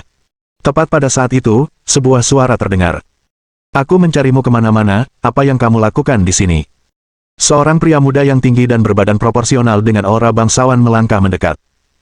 Dia melirik Zhou Yu, matanya penuh dengan ketidakpedulian. Zhao Da berdiri dan tersenyum. Ziyang, dia adalah temanku, namanya Zhou Yu. Zhou Yu, ini sepupuku, Ao Ziyang. Setelah mendengar perkenalan Zhao Da, Ao Ziyang merenung sejenak. Zhou Yu. Sepertinya tidak ada keluarga Zhou di kota Hu, kan? Zhao Da dengan cepat berkata. Ziyang, Zhou Yu berasal dari negara bagian Qin. Lalu dia menambahkan kalimat lain. Dia juga seorang master bawaan. Kesan Zhao Da tentang kekuatan Zhou Yu masih tersisa dari 2 bulan lalu di Pulau Seribu Api. Mendengar ini, tatapan Ao Ziyang pada Zhou Yu tiba-tiba kehilangan minat. Dia berkata dengan acuh tak acuh. Di tempat seperti negara bagian Qin, mencapai alam bawaan di usia ini memang tidak buruk, peringkatnya sedikit di atas rata-rata di kota Hu. Namun, hanya dengan ini saja, itu masih jauh dari cukup untuk berinteraksi dengan sepupuku. Mendengar perkataan Ao Ziyang, sekilas rasa gelisah melintas di mata Zhao Da, tetapi dia tidak mengatakan apapun. Namun, Zhou Yu mengangkat alisnya. Kamu tampaknya cukup percaya diri, katanya. Apakah keluarga Aomu sangat berkuasa di kota Shanghai? Kata-kata ini mengejutkan Ao Ziyang dan Zhao Da. Jelas, keduanya tidak menyangka Zhou Yu tidak mengetahui keberadaan keluarga Ao di kota Shanghai. Zhao Da dengan cepat menjelaskan. Zhou Yu, keluarga Ao adalah keluarga tua di kota Shanghai. Mereka adalah keluarga bisnis, dan kekuatan finansial mereka berada di peringkat 3 teratas di kota Shanghai. Petik 2. Tatapan mata Zhou Yu menajam. 3 teratas di kota Shanghai. Keluarga Ao ini memang luar biasa. Kota Shanghai, sebagai salah satu kawasan paling berkembang secara ekonomi di negeri naga, berarti menduduki peringkat 3 teratas di sana hampir setara dengan menduduki peringkat 10 teratas di seluruh negeri naga. Kekuatan finansial ini tidak dapat hanya digambarkan sebagai kuat, kekuatan ini tak terpahami dalamnya. Memang, tidak ada orang biasa yang bisa menghadiri perjamuan hari ini. Ao Ziyang juga menunjukkan ekspresi arogansi. Kalau sepupuku tidak salah, bakat bela dirimu juga cukup bagus, katanya. Aku akan memberimu kesempatan untuk mengikutiku dan mengabdi pada keluarga Ao di masa depan. Saya dapat meyakinkan Anda bahwa Anda akan diberikan sumber daya seni bela diri yang cukup untuk kultivasi Anda. Petik 2. Mengingat kekuatan ekonomi keluarga Ao yang luar biasa, mereka tentu juga membutuhkan kekuatan militer yang sepadan untuk perlindungan mereka. Akan tetapi, mereka tidak memiliki warisan bela diri, jadi pendekatan yang biasa mereka lakukan adalah menghabiskan uang untuk mendidik para ahli bela diri agar dapat melayani mereka. Ini memang tujuan dibalik interaksi Zhao De dengan Zhou Yu. Jika Zhou Yu melayani keluarga Ao, itu akan menguntungkan dirinya juga. Lagi pula, melalui dialah Zhou Yu mendapat kesempatan untuk masuk ke dalam keluarga Ao. Ditambah lagi, mengingat kecantikannya, dia yakin bahwa Zhou Yu pasti akan berguna baginya di masa depan. Zhou, ini adalah kesempatan yang sangat langka, katanya. Banyak yang mengabdi pada keluarga Ao, tapi tidak banyak yang direkrut langsung oleh sepupuku. Anda harus memahami dengan jelas apa maksudnya. Petik 2. Implikasi Zhao De adalah jika Zhou Yu setuju, dia akan menjadi bagian dari faksi langsung Ao Xiang. Dalam pandangan Zhao De, Zhou Yu pasti akan sangat gembira. Akan tetapi, wajah Zhou Yu menunjukkan ekspresi yang tampak geli. Maaf, saya tidak tertarik, katanya. Zhao De tertegun, tidak menyangka Zhou Yu akan menolak begitu tegas. Ao Xiang pun mengerutkan keningnya. Dia melirik Zhou Yu, tampak agak terkejut, tetapi dia tidak mengatakan apa-apa lagi. Kesempatan seperti itu tidak tersedia sepanjang waktu, katanya. Aku bisa memberimu kesempatan lagi, pikirkan baik-baik, lalu datanglah menemuiku. Petik 2. Dengan itu, dia mengabaikan Zhou Yu dan menoleh ke Zhao De. Sepupu, ikutlah denganku untuk menyapa beberapa teman. Zhao De sangat mengetahui temperamen Ao Xiang. Meskipun dia tidak banyak bicara, dia sebenarnya tidak senang. Zhao De ingin membujuknya lebih jauh, tetapi dia takut memprovokasi Ao Xiang. Dia menatap Zhou Yu dengan tajam, tidak berkata apa-apa lagi, lalu pergi bersama Ao Xiang.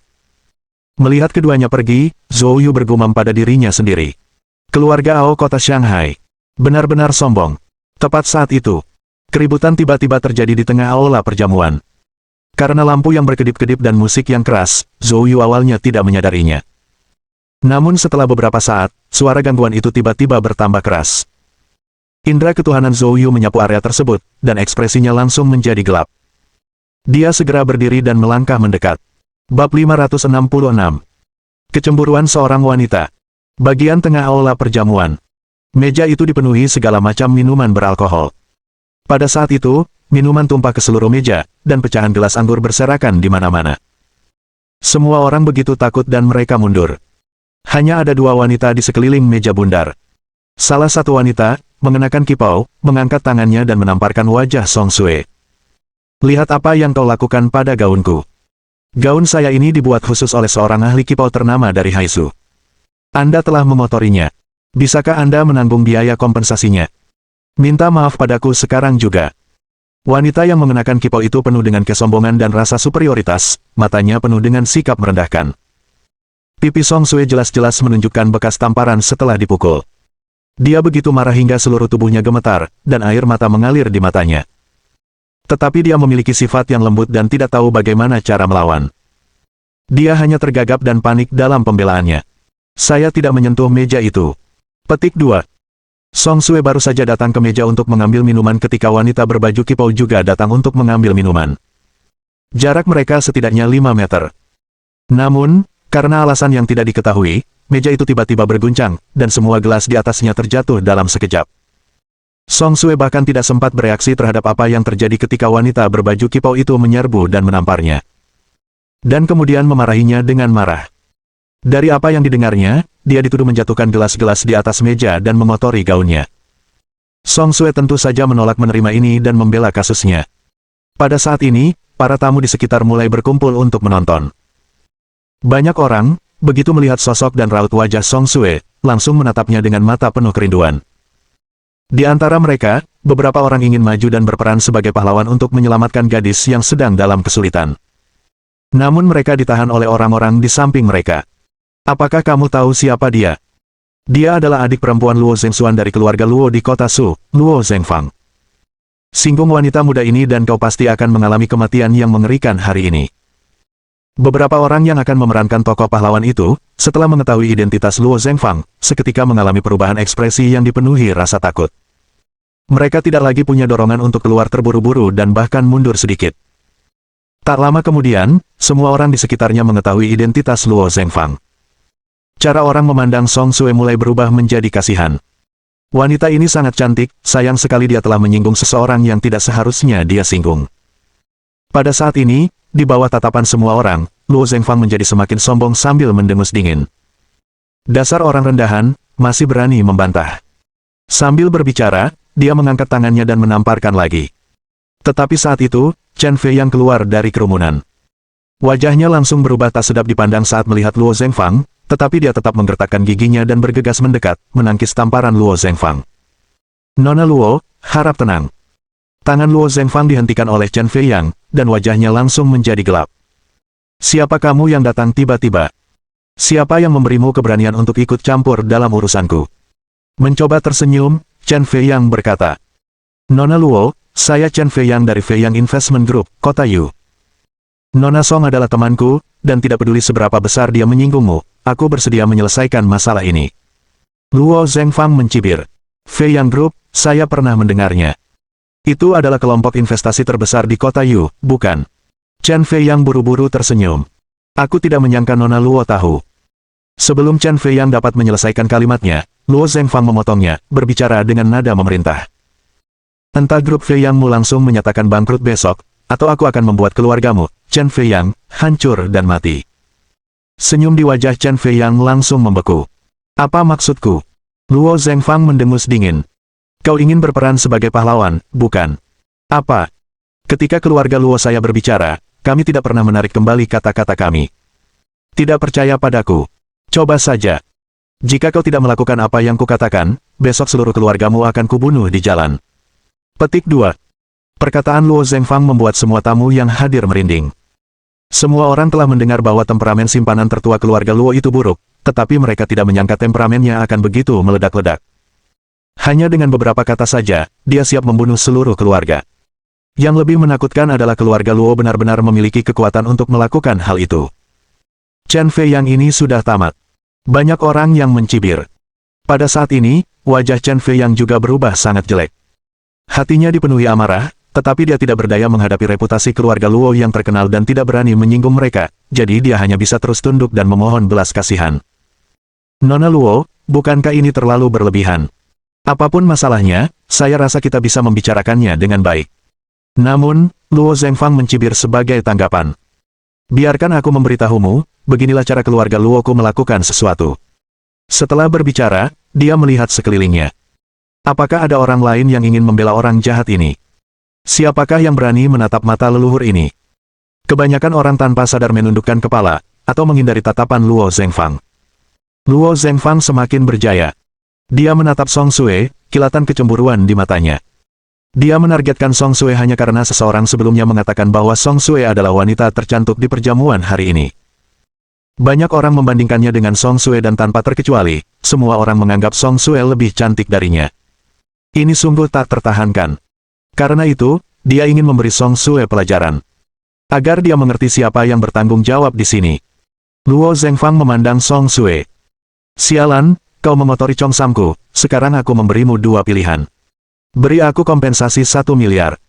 Atau kalau kau tidak mau membayar, aku akan menyuruh seseorang merobek pakaianmu dan melemparmu keluar dalam keadaan telanjang. Mendengar ini, Song Sue langsung dipenuhi amarah. Sudah kubilang, aku tidak menyentuh meja itu. Hanya ada kita berdua di meja itu, jelas kaulah pelakunya. Luo Zhenfang mencibir. Sepertinya kamu tidak akan memberi kompensasi. Seseorang, sobek bajunya untukku. Begitu kata-kata Luo Zhenfang terucap, dua orang bawahannya menyerbu sambil menyeringai jahat. Song Sue yang ketakutan terus mundur, namun akhirnya ditangkap oleh mereka. Kedua pria itu mengulurkan tangan untuk merobek gaun tanpa tali Song Sue. Tepat pada saat itu, suara siulan terdengar.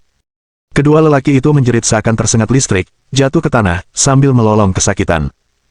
Pada saat yang sama, sesosok muncul di depan Song Sue. Orang itu tidak lain adalah Zhou Yu. Bab 567. Mengajarkan pelajaran. Ketika Song Sue melihat Zhou Yu muncul, dia tidak bisa lagi menahan air matanya. Zhou Yu. Tetesan air mata besar mengalir di pipi Song Sue. Zhou Yu melihat bekas tangan yang jelas di wajah Song Sue, dan kilatan kemarahan melintas di matanya. Zhou Yu mengulurkan tangan dan menutupi pipi Song Sue, perlahan-lahan mengalirkan ki sejati kayu yi ke dalamnya. Bagi orang luar, Zhou Yu tampak seolah-olah sedang membelai pipi Song Sue. Namun, Song Sue merasakan gelombang kehangatan dan kenyamanan. Dalam sekejap, bekas tangan di wajah Song Sue menghilang. Zhou Yu melepaskan tangannya dan menyeka air matanya. Pada saat ini, Chen Fei yang tampak tidak nyaman dan berkata, "Zhou Yu, dia adalah nona Luo dari keluarga Luo, dan keluarga Luo sangat berpengaruh." Zhou Yu menganggukkan kepalanya. "Aku akan mengurusnya." Saat itu, suara Luo Zhengfang terdengar. Dia melihat bawahannya tergeletak di tanah, berteriak tak henti-hentinya, dan rasa dingin di wajahnya bertambah. Benar saja, ada orang yang tidak takut mati, berani keluar dan menyelamatkan orang malang ini. "Anjing apa kamu, muncul entah dari mana?" Zhou Yu berbalik dan menatap Luo Zhengfang. "Melihatmu, orang-orang mungkin berpikir kau tampak baik, tapi tak disangka, kau berbicara begitu kasar. Sepertinya keluarga Luo juga bukan keluarga yang baik, atau kenapa lagi mereka membiarkan orang sepertimu hidup-hidup tapi tidak disiplin."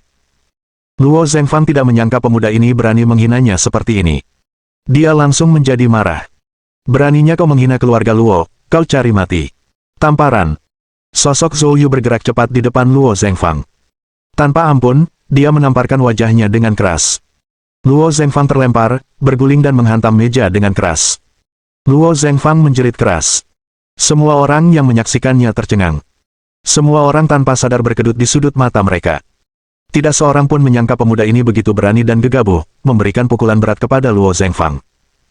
Meskipun sangat memuaskan untuk ditonton, semua orang tahu bahwa pemuda ini akan hancur. Setelah menamparnya, Zhou Yu masih belum merasa lega, jadi dia melangkah mendekat. Dia menarik Luo Zhengfang yang masih menjerit dari meja dan melemparkannya ke depan Song Sue seperti sampah. "Berlututlah dan minta maaf."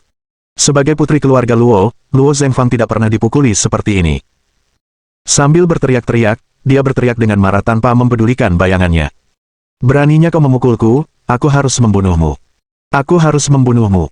Masih berani menggonggong, sepertinya pelajarannya belum cukup untukmu." Zhou Yu mendengus dingin, dan di depan semua mata, dia menamparnya lagi. Tamparan. Luo Zhengfang terlempar lagi. Pada saat ini, dia telah kehilangan citranya sepenuhnya. Rambutnya yang halus berantakan seperti sarang ayam, wajahnya bengkak seperti roti, darah mengalir dari mulutnya, pakaiannya acak-acakan, dan dia sama sekali tidak mirip dengan putri keluarga Luo. Dia bahkan tidak bisa berbicara dengan jelas. Dia hanya berteriak dan meratap. Namun Zhou Yu masih tidak berniat melepaskannya. Akhirnya, Song Sue sadar. Dia memucat drastis dan segera berlari ke depan untuk menangkap Zhou Yu. Zhou Yu telah menyinggung keluarga Ban, dan sekarang dengan menyinggung keluarga Luo, dia akan hancur total. Wajah Song Sue pucat, matanya dipenuhi kecemasan, dan dia mulai menarik Zhou Yu menjauh. "Zhou Yu, ayo cepat pergi, kita tidak akan menghadiri perjamuan ini lagi." Akan tetapi, sebelum dia dapat menyelesaikan kalimatnya, dia melihat sekelompok besar orang bergegas turun dari lantai 2. Orang-orang ini semuanya mengenakan setelan hitam, dengan lambang keluarga Luo di dada mereka. Jelas mereka dari keluarga Luo. Dan orang yang berada di garis depan, seorang pria berusia sekitar 30 tahun dan sangat tampan, agak mirip Luo Zhengfang. Pada saat ini, wajahnya penuh dengan kemarahan yang mengerikan. "Kepung tempat ini," perintahnya. Saat melihat segerombolan pria berpakaian hitam itu, semua orang langsung terdiam seperti jangkrik di musim dingin dan segera minggir. Bos telah tiba. Pria ini adalah Luo Zhengxuan, tuan muda keluarga Luo dan tuan rumah perjamuan Peony Garden malam ini. Saat Luo Zhengxuan dan anak buahnya menyerbu masuk dan melihat saudara perempuannya dipukuli seperti itu di tanah, amarah di matanya hampir meledak. Tatapannya langsung tertuju pada Zhou Yu yang dipenuhi racun. "Bajingan, beraninya kau menyentuh adikku di wilayahku. Petik 1. Aku akan melumpuhkanmu hari ini." Sementara Zhou Yu dikelilingi oleh Luo Zhengxuan, di lantai 2 aula perjamuan, beberapa pria dan wanita muda tengah menyaksikan drama yang sedang berlangsung. Di tengah ada Ao Xiang dan Zhao Da. Zhao Da telah menyaksikan semua yang terjadi di lantai bawah, sekilas rasa ingin tahu terpancar di matanya. "Xiang, bukankah kamu hanya ingin merekrut Zhou Yu? Dia sedang dalam masalah sekarang, mungkin sebaiknya kamu turun dan menolongnya." Ao Xiang tampak acuh tak acuh. "Anak ini baru saja menolakku, kau tidak dengar. Aku sudah tahu sebelumnya, anak ini mungkin masih pemula dari daerah terpencil, dia bahkan tidak tahu tentang keluarga Ao. Sekarang, dia secara membabi buta juga menyinggung keluarga Luo. Seseorang seperti dia bahkan tidak akan tahu bagaimana dia meninggal." Petik 2. Mata Zhao Da bergeser, dan dia tersenyum. "Xiang, seperti yang kau katakan, meskipun dia masih pemula, dia bisa dianggap sebagai ahli bela diri. Jika Anda bisa merekrutnya, dia pasti akan berguna di masa depan. Ao Ziang mencemooh. Jika dia setuju untuk berjanji setia kepadaku sekarang, aku mungkin bersedia menyelamatkan nyawanya. Tapi sekarang, sudah terlambat. Dia menolakku, dia pantas mati. Melihat sikap tegas Ao Ziang, Zhao Da menghela napas, jejak penyesalan tampak di matanya. Ao Ziang lalu tiba-tiba menatap Zhao Da. Sepupu, sepertinya kamu sangat peduli padanya, ya. Zhao Da buru-buru tertawa. Mengapa aku harus peduli padanya? Kamu tidak melihat tadi, ketika aku menyapanya, betapa tidak sabarnya dia, seolah-olah aku berutang padanya 1.000.000. Orang seperti dia pantas diperlakukan oleh keluarga Luo. Ao Ziang menatap Zhao Da sejenak, lalu mencibir. Kalau begitu, mari kita nikmati saja pertunjukannya. Bab 568. Keluarga Luo yang sombong. Zhou Yu menatap Luo Zhengxuan dengan wajah tanpa ekspresi.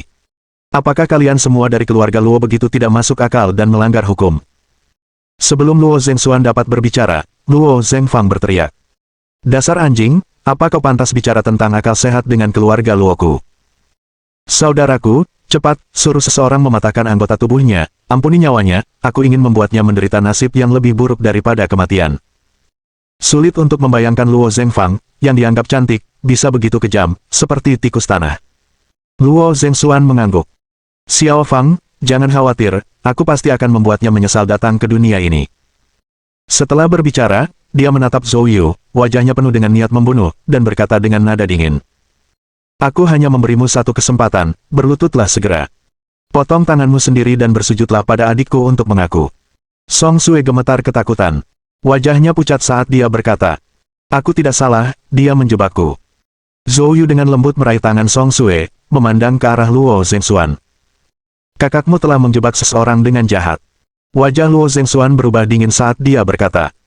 Apapun yang dikatakan adikku adalah kebenaran, apakah keluarga Luoku benar-benar perlu peduli dengan perasaan orang lain? Di depan semua orang, Luo Zhengxuan tidak malu-malu dan sangat arogan. Dan orang-orang di sekitarnya tampaknya tidak menemukan sesuatu yang salah dengan kata-kata Luo Zhengxuan. Itu menunjukkan betapa terkenalnya perilaku keluarga Luo. Aku lihat kamu tidak punya niat untuk meminta maaf dengan patuh. Baiklah, karena kau dengan gegabah mencari kematian, aku akan memenuhinya. Setelah mengatakan itu, Luo Zhengxuan melambaikan tangannya dan berkata dengan muram. Turunkan dia. Begitu dia selesai berbicara, dua pengawal segera melangkah maju dari belakangnya. Kedua lelaki itu saling menatap dengan dingin dan langsung memusatkan perhatian pada Zhou Yu, yang bergegas mendekat dalam sekejap mata. Keduanya adalah ahli alam bawaan. Tentu saja, hanya di alam bawaan yang lebih rendah. Meski begitu, kekuatan mereka termasuk yang teratas di seluruh acara perjamuan. Meski diserang, Zhou Yu tetap tidak bergerak. Bang! Kedua pukulan mereka mengenai Zhou Yu pada saat yang bersamaan. Semua orang tanpa sadar menutup mata mereka. Dia mungkin akan langsung diubah menjadi bubur. Namun, pada saat berikutnya, semua orang tercengang. Zhou Yu menahan dua pukulan tanpa bergerak sedikit pun, bahkan raut wajahnya tidak berubah sama sekali. Tepat pada saat itu, Zhou Yu tiba-tiba meletus dengan kekuatan yang mengerikan. Dalam sekejap, kedua pengawal itu berteriak dan terlempar keluar. Lengan mereka langsung patah, darah mengucur kemana-mana. Adegan ini mengejutkan semua orang. Bahkan Ao Ziang dan orang lain yang menonton dari atas pun terkejut. Jejak keterkejutan melintas di mata Ao Ziang. Anak ini, kultivasinya benar-benar telah mencapai alam bawaan yang agung. Dan itu tidak dibangun oleh pengobatan spiritual. Meskipun dia sedikit terkejut, dia tidak takut, hanya mencibir. Tidak heran dia begitu sombong, berani mengabaikan keluarga Luoku. Ternyata, dia adalah seniman bela diri bawaan yang hebat. Namun, jika kau pikir kau bisa membenci keluarga Luo hanya karena kau memiliki tingkat kultivasi seperti ini, kau salah besar. Tuan Gong, lakukanlah gerakanmu, nonaktifkan dia. Luo Zhengxuan memerintahkan dengan dingin. Di belakangnya, bayangan gelap tiba-tiba berlarian dari sudut dan muncul di depan Luo Zhengxuan.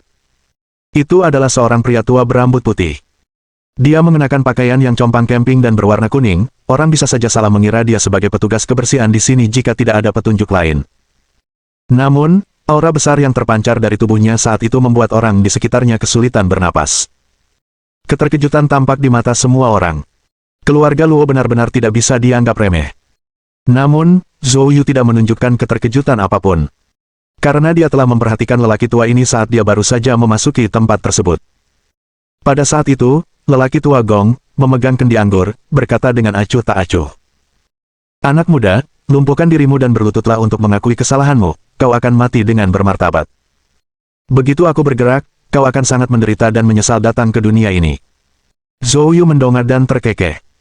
Memang benar seperti keluarga, seperti pintu, ya. Semua orang di keluarga Luo seperti ini, dan kau, seekor anjing tua, tidak terkecuali. Mata lelaki tua Gong berubah dingin. Dia dengan kasar melemparkan kendi anggur ke arah Zhou Yu. Kendi anggur biasa, di tangannya, tampak berubah menjadi bola meriam, mengeluarkan siulan melengking di udara. Zhou Yu tetap tenang.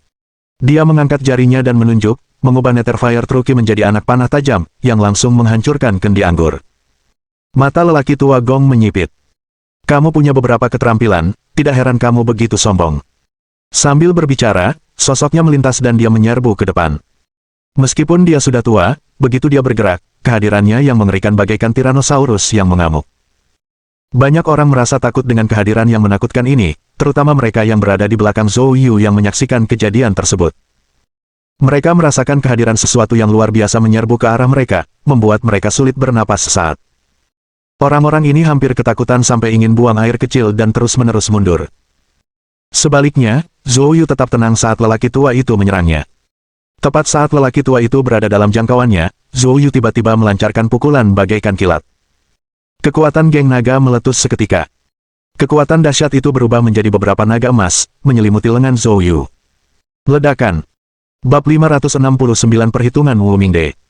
Saat tinju mereka saling bersentuhan, raut wajah tetua Gong berubah drastis. Sedetik sebelumnya, dia mengira dia bisa membunuh pemuda nekat ini dengan satu pukulan. Namun sedetik kemudian, dia mengerti mengapa Zhou Yu tetap tidak berekspresi dari awal hingga akhir. Kekuatan pukulan pemuda itu luar biasa kuatnya. Pada saat itu, tetua Gong merasa seolah-olah yang dihadapinya bukanlah seorang pemuda berusia 20-an, melainkan seorang praktisi alam suci pemurnian tubuh. Dan bukan sembarang yang biasa.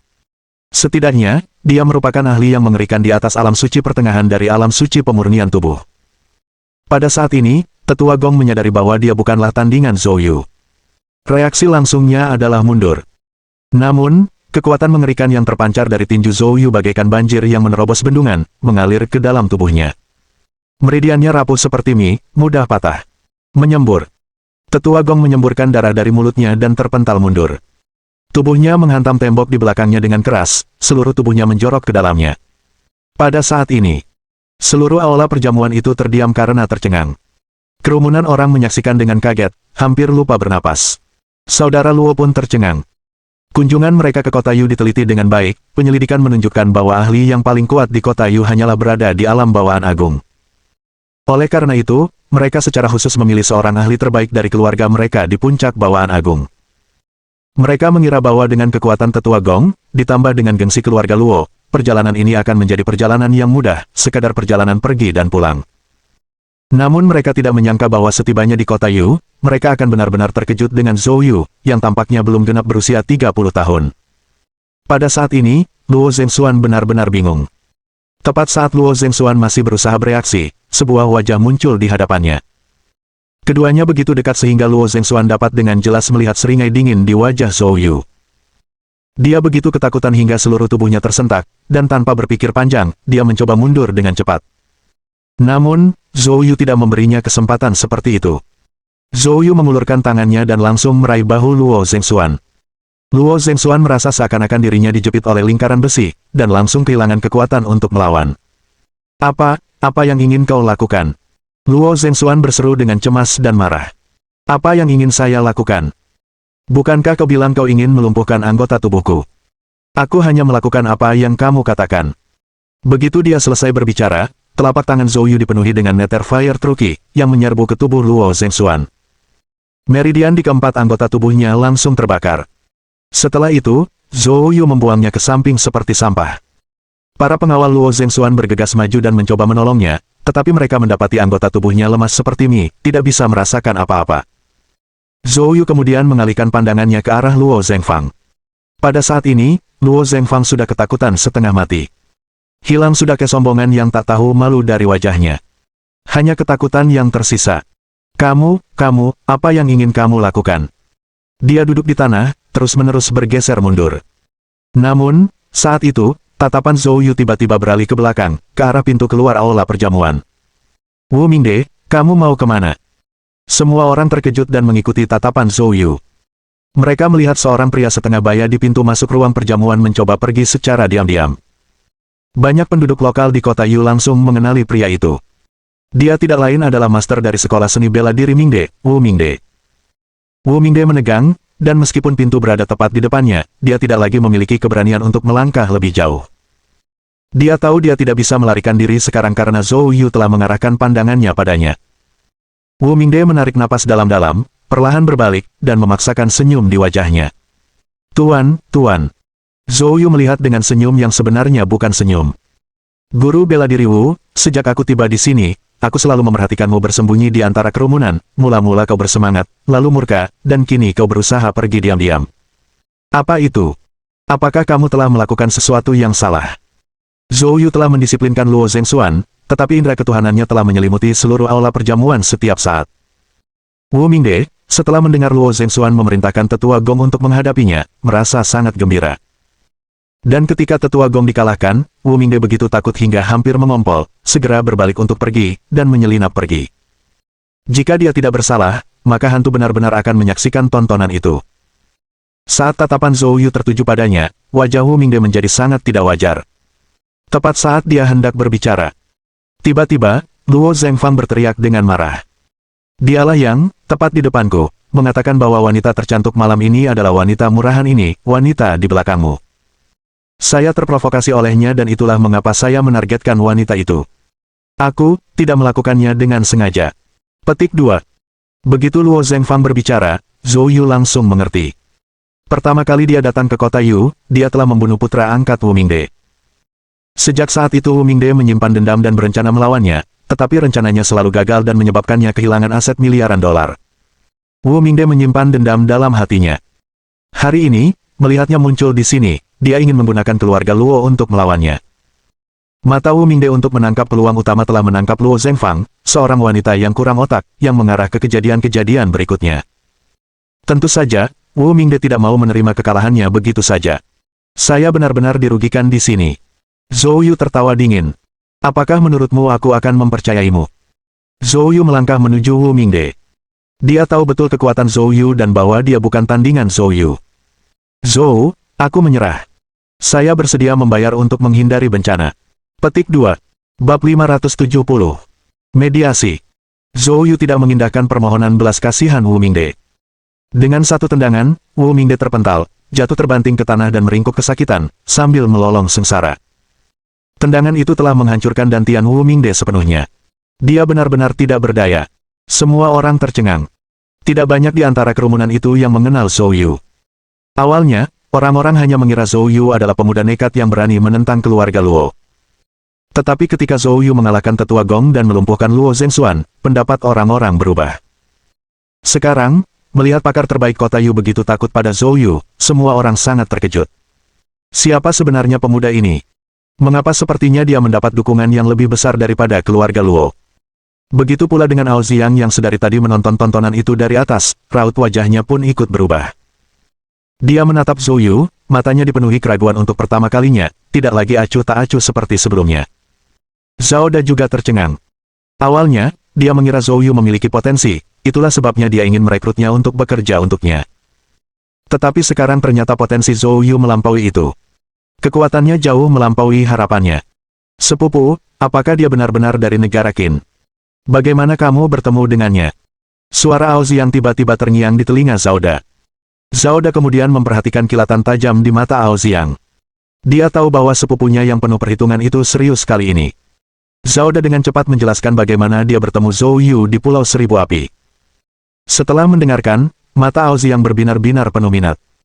Tidak heran keluarga Han dari CCT pergi dengan tangan kosong saat itu, sepertinya dia merebut apa yang mereka incar. Orang yang dicari keluarga Han pastilah dia, Zhao Da cepat-cepat menambahkan. Ziang, Zhou Yu memiliki potensi yang sangat besar dan sekarang dia telah menyinggung keluarga Luo, ini adalah kesempatan yang baik untuk merekrutnya. Ao Ziang menyipitkan matanya dan menggelengkan kepalanya. Sepupu, kamu salah. Sekarang bukan waktu yang tepat. Anda tidak perlu khawatir tentang ini. Setelah melumpuhkan Wu Mingde dengan sebuah serangan, Zhou Yu berbalik ke arah Luo Zhengfang. Luo Zhenfang gemetar seluruh tubuhnya, matanya dipenuhi ketakutan. Apa yang ingin kamu lakukan? Berlutut dan minta maaf. Kalau tidak, aku tidak akan keberatan melumpuhkan si cantik, dan membiarkan kau dan saudara-saudaramu menjadi cacat. Wajah Luo Zhenfang berubah pucat. Bagaimanapun juga, dia adalah putri kesayangan keluarga Luo, membuatnya meminta maaf kepada Song Sue akan mencoreng reputasi keluarga Luo. Tetapi jika dia tidak meminta maaf, orang gila ini, Zhou Yu, pasti tidak akan membiarkannya pergi. Zhenfang, abaikan dia. Pada saat itu, raungan Luo Zhengxuan terdengar. Dia didukung oleh beberapa pengawal, matanya merah karena kebencian. Nak, kalau kau punya nyali, bunuh aku. Aku jamin keluarga Luo akan menyiksamu dan semua orang yang berhubungan denganmu sampai mati. Tamparan. Zhou Yu, tanpa sepatah kata pun, langsung menamparkan mereka di udara dari kejauhan. Sepertinya kau bertekad untuk mati, kalau begitu aku akan mengabulkan keinginanmu. Nada bicara Zhou Yu sedingin es. Tepat pada saat itu, sebuah suara terdengar. Zhou Yu mengerutkan kening dan berbalik, hanya untuk melihat Ao Xiang dan Zhao Da turun dari lantai 2, berjalan melewati kerumunan ke arahnya. Zhou Yu menyipitkan matanya. Apa? Kamu ingin ikut campur? Zhao Da, yang memiliki pemahaman mengenai karakter Zhou Yu, segera melangkah maju dan berdiri di depan Ao Xiang. Zhou Yu, sepupuku tidak bermaksud menargetkanmu, dia ingin melindungimu. Jangan main-main. Zhou Yu menatap Ao Xiang sambil setengah tersenyum. Apakah dia akan begitu baik hati? Ao Xiang mendorong Zhao Da ke samping dan, dengan lambaian tangannya, anak buahnya segera bubar, mengusir orang-orang di sekitarnya. Setelah itu, Ao Xiang, tanpa rasa takut, mendekati Zhou Yu. Zhou Yu, aku akui, aku meremehkanmu tadi. Tapi yang ingin kukatakan padamu adalah, kau juga meremehkan keluarga Luo. Keluarga Luo di kota Yu bukan sembarang kekuatan. Sekarang setelah kau melumpuhkan Luo Zhengxuan, keluarga Luo pasti tidak akan membiarkanmu pergi. Jika kamu berhenti sekarang, aku bisa menjamin untuk membantu menyelesaikan masalah antara kamu dan keluarga Luo. Mendengar ini, Zhou Yu agak terkejut. Ao Xiang ini sebenarnya bersedia menyelesaikan dendamnya dengan keluarga Luo. Pria ini memang menarik. Namun, Zhou Yu tidak mempercayainya sama sekali. Dia berkata dengan acuh tak acuh. Yang aku butuhkan bukanlah menyelesaikan dendam, tapi permintaan maaf. Luo Zhenfang harus berlutut dan meminta maaf. Kalau tidak, bahkan jika Kaisar sendiri datang, aku akan tetap melumpuhkannya hari ini. Ao Xiang juga marah. Zhou Yu benar-benar tidak tahu apa yang baik untuknya. Masalah ini tidak ada hubungannya denganmu, jika kamu tidak ingin membela keluarga Luo, minggir saja. Zhou Yu berkata dengan dingin. Ao Xiang menatap Zhou Yu dalam-dalam, tidak mengatakan apapun lagi, dan bersama orang-orangnya, minggir. Zhou Yu menatap Luo Zhenfang lagi, matanya berbinar dengan cahaya dingin. Meski tidak berbicara, Luo Zhenfang benar-benar ketakutan. Dia segera bangkit dan berlutut di depan Song Sue. Ini salahku. Saya minta maaf padamu. Setelah berbicara, putri kebanggaan keluarga Luo ini dengan patuh bersujud beberapa kali kepada Song Sue. Song Sue tampak panik dan bingung, dia meminta bantuan Zhou Yu. Zhou Yu menghampiri Song Sue dan menggenggam tangannya. Bagaimana menurutmu? Apakah itu membuatmu merasa lebih baik? Kalau tidak, biarkan dia terus meminta maaf. Song Sue sama sekali tidak merasa puas pada saat ini. Di hadapan banyak orang, Zhou Yu benar-benar membuat putri keluarga Luo berlutut di hadapannya. Ini benar-benar meledak. Dia tidak ingin tinggal lebih lama lagi. Dia bahkan menyesal datang ke sini hari ini. Zhou Yu, ayo. Melihat Song Sue begitu ketakutan, Zhou Yu mendesah dalam hati. Gadis ini masih terlalu baik. Zhou Yu menggandeng tangan Song Sue, menyapa Chen Fei Yang dengan anggukan, lalu berjalan keluar. Chen Fei Yang tidak berani tinggal lebih lama lagi, dan pergi bersama Zhou Yu. Dengan terjadinya insiden seperti itu, tamu-tamu lainnya, seperti Chen Fei Yang, semuanya bersiap untuk pergi. Namun, Ao Xiang tiba-tiba berteriak dingin. Tutup pintu tempat ini, tanpa perintahku, tidak seorang pun boleh keluar. Mohon dukungan dari omom ante-ante sekalian, buat subscribe atau sharekan novel Mimin ke Facebook kalian, agar channel Mimin bisa terus berkembang. Dengan begitu, Mimin bisa lebih semangat untuk up novel seru lain ke depannya. Buat teman-teman yang sudah subscribe dan sharekan novel Mimin, Mimin ucapkan terima kasih sebanyak-banyaknya. Sekiranya teman-teman menghadapi masalah video diputar dalam bahasa Inggris, coba tukar kepada bahasa Indonesia original melalui cara ini. Semasa mendengarkan, pencet tombol setting di atas kanan video, pilih audio track dan tukar bahasa.